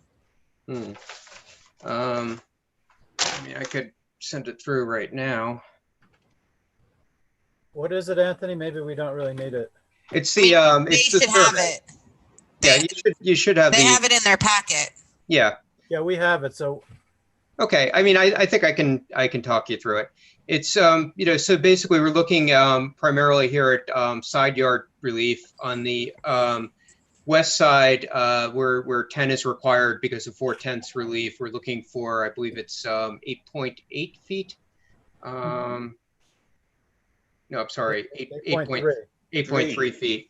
And then on the east side, once again, 10 feet required. We're requesting 8.3 feet. There is actually the current one-story structure there in the back is currently 7.8 feet. So we're actually in the reconstructed iteration of this. It'll actually be a little bit further from the property line on that side, but I believe even so, we still need the variance for it. And then the other, then we're also asking for, excuse me here, we're asking for 668 cubic feet of sky plane variance. And it's basically, it's kind of a little bit here and a little bit there throughout the house. We tried not to add on to all in one spot because we knew wherever we would add on, we're going to trigger either a setback variance or a sky plane variance or both. But as you can see there from SK1 there, just where incrementally those sky plane violations are. And then we also have a lot coverage variance of 26 for total coverage. We're asking for 26.7% where 25% is required. So I'd like to just go briefly through the tests here. So whether or not it's going to be a change in character of the neighborhood, I think you have to understand who the what's next door to it. We have on the east side, you have the Harbor Market commercial building that used to be Espresso's. That's a non-conforming structure, highly non-conforming with respect to setbacks and sky plane. All the properties to the west on Henry Street going up to the intersection of I think it's Roger Street there. They all have the same situation where the property is dropping off considerably from Henry Street to the back. So they also have this situation where that they're narrow properties. It's hard to avoid penetrating the sky plane. And once again, moving on to B here, the shape of the property and the topography of the property makes it really not feasible to add on without violating one of the two variances. We'd argue that it's not substantial. I think that with these setbacks and cubic footage, I've personally gone before the board and had greater requests than they've been granted. Will it have an adverse effect on the neighborhood? I would say no. It's still going to be a single family house, same number of bedrooms, a 3-bedroom house. We are moving 1 bedroom from the first floor down to the lower level, but this total number of bedrooms will remain the same. And whether or not it was self-created, it's an existing historic house on a tiny Sag Harbor property, so it wasn't self-created. And so I think if you have any questions specifically for me, I guess if you want to ask now, and then I can hand over to Daniel. Okay, any questions from the board? Have you had any comment from the ARB? No, we haven't gone before ARB yet. Once it began, because of the kind of, normally in a normal situation, I would have gone before the ARB as a discussion item, but it's just with the kind of difficulties that everybody's going through, it just kind of worked out that we got onto ZBA first. Is this, I didn't check, is this a contributing structure? Yes, it is. It is a contributing structure. One thing I would add, and Daniel can maybe talk about this a little bit better than I can, is he did get ARB approval for some non-variance requiring site work. I think it was maybe about 9 or 12 months ago, kind of just before things started getting a little crazy. So the ARB is aware of the property, just not specifically what we're just not specifically the proposed variances. So what's the existing two-story deck, second-story deck, that was approved by the ARB, and all you're intending to do is fill in underneath it, so to speak? Right. Well, the existing two-story deck is actually, I mean, that's an existing non-conforming. That wasn't that hasn't been recently approved by the ARB just because it was there. It's been there a long time. Yeah. Okay. I mean, it goes back many owners. That this house has changed ownership a number of times. Correct. Okay. And the proposed one-story addition is for what purpose? So it's basically the existing kitchen in the rear is quite small. So this is just it's an expansion of the kitchen area, kitchen mudroom area. New stairs down to the lower level. Nice proper set of stairs that meet code, and additional kitchen and living area, and a dining area.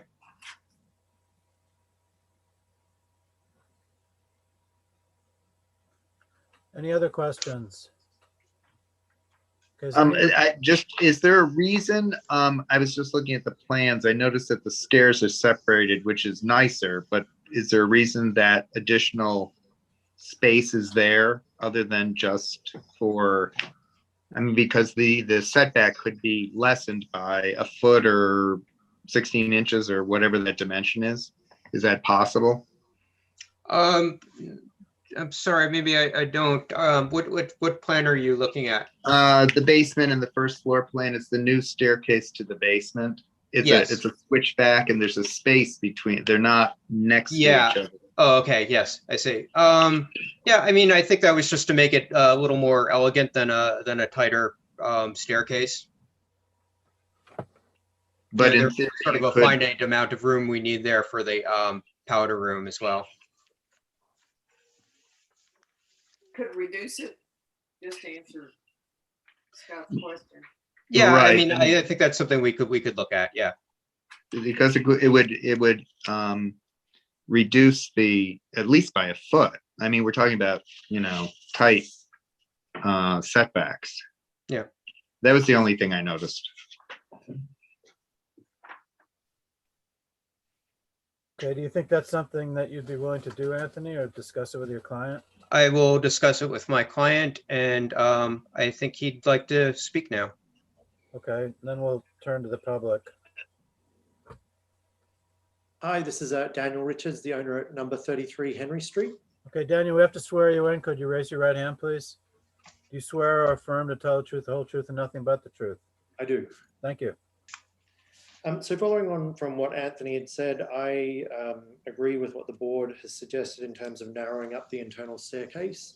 I think if that alleviates some of the setback requirements on the western boundary, I'm more than happy to do that. I also feel like the powder room can be as small as possible if that alleviates that site setback requirement.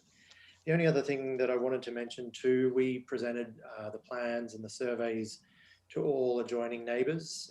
There's 4 of them. There's Harbour Market, then there's Abbey to the side as well. The rear property owners in the side. We submitted letters yesterday via email, and all 4 adjoining neighbours are sent through letters of support for our project. So they're aware of all of the variances that we're requesting.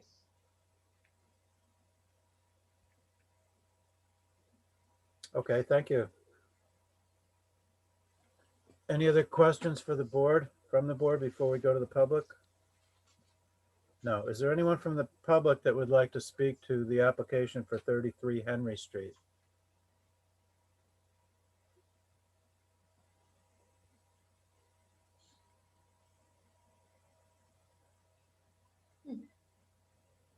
I don't see anyone. Okay, all right. So if there are no other questions, could I get a motion to close the public hearing? So moved. Second? Did I get a second? Susan did. Oh, Susan, I'm sorry. Okay, thank you. All in favor? Aye. Aye. So I'm in the dark. I'm, just so you all know, I'm running out of battery on my computer, so I'm Okay. wandering around All right. plugging it in.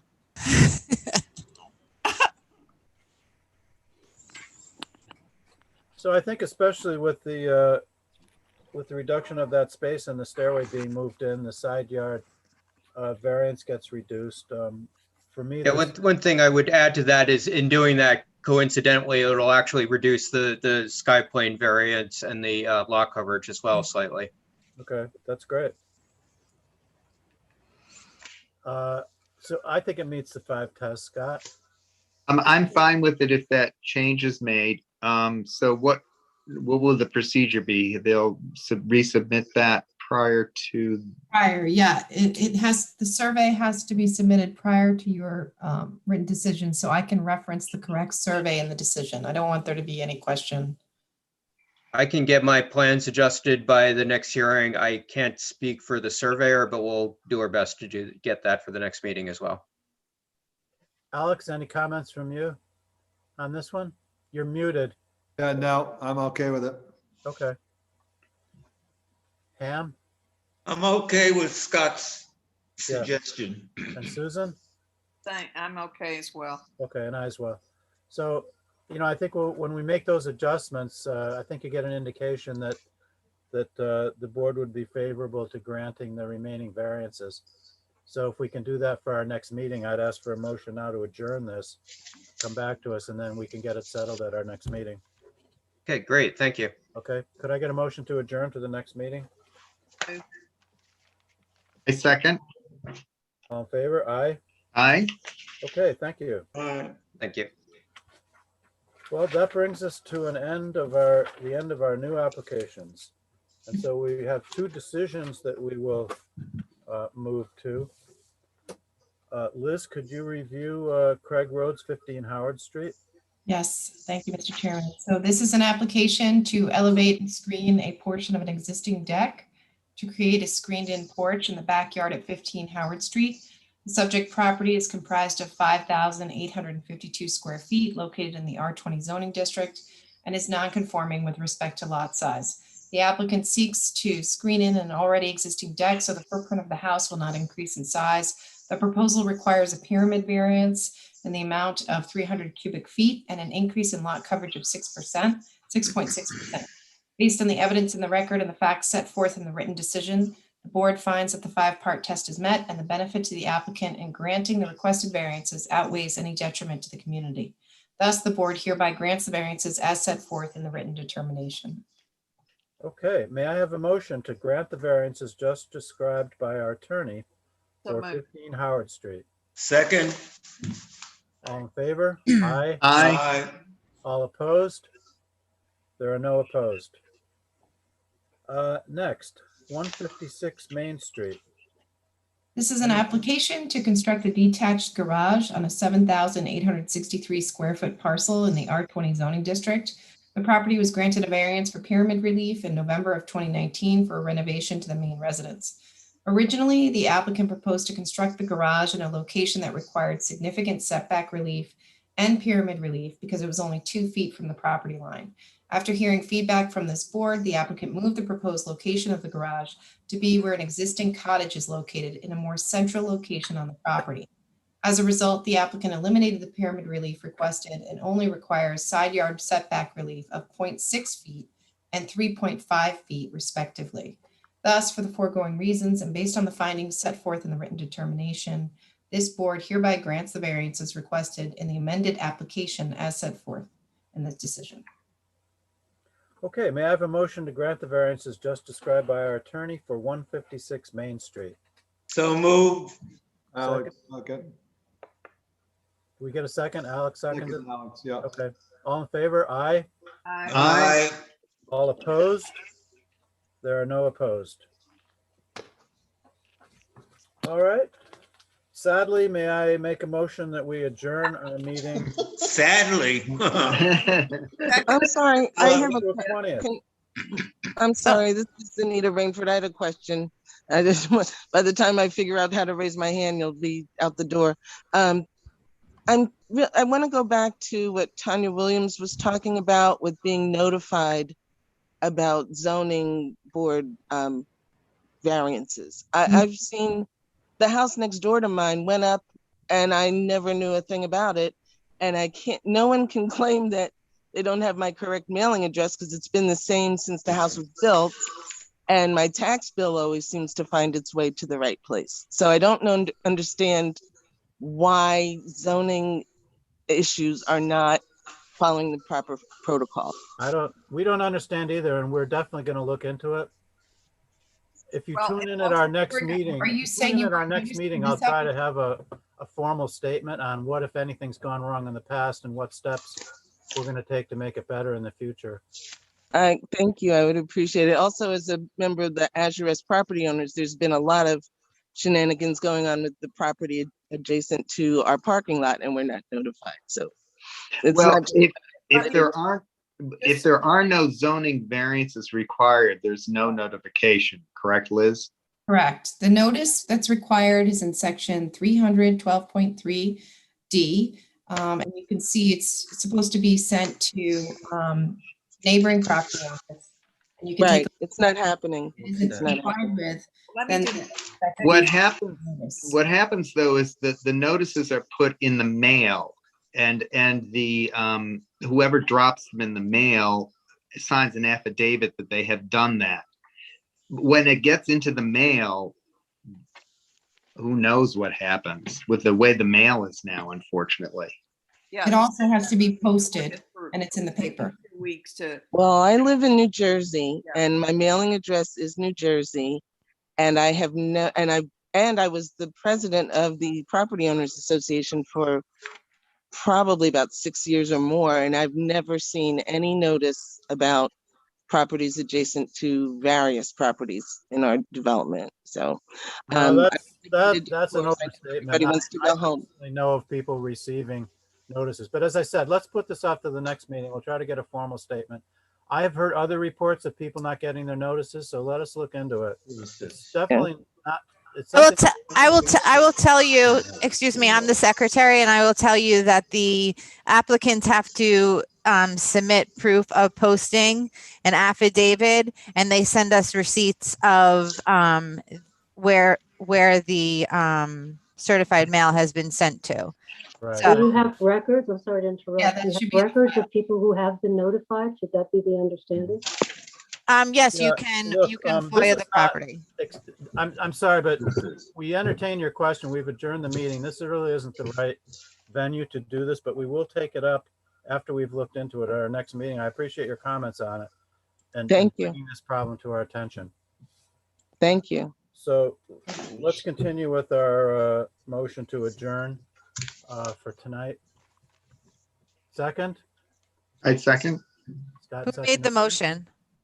I'll make a Steve made the motion. Motion, Scott seconded it. I'm voting in favor of that as well. All in favor? Aye. Thank you very much. We'll see you all next Thank month. you. Thank you. Good night, Good everyone. night. Good night. Good night. Good night, Thanks, everybody. Barry. Thanks, Good Barbara. night. Thanks, Thank you. Have a good night. That was a disgrace. Very interesting, but a disgrace. But at least I know what I'm dealing with. Well, it's very easy to kind of, if you have a disgruntled person telling you that the zoning board meetings are rigged and you can't get anything done, and whatever they say about it, you can, I always take that with a grain of salt. You have to prove to me that you're not listening to people. You have to prove to me that people are, but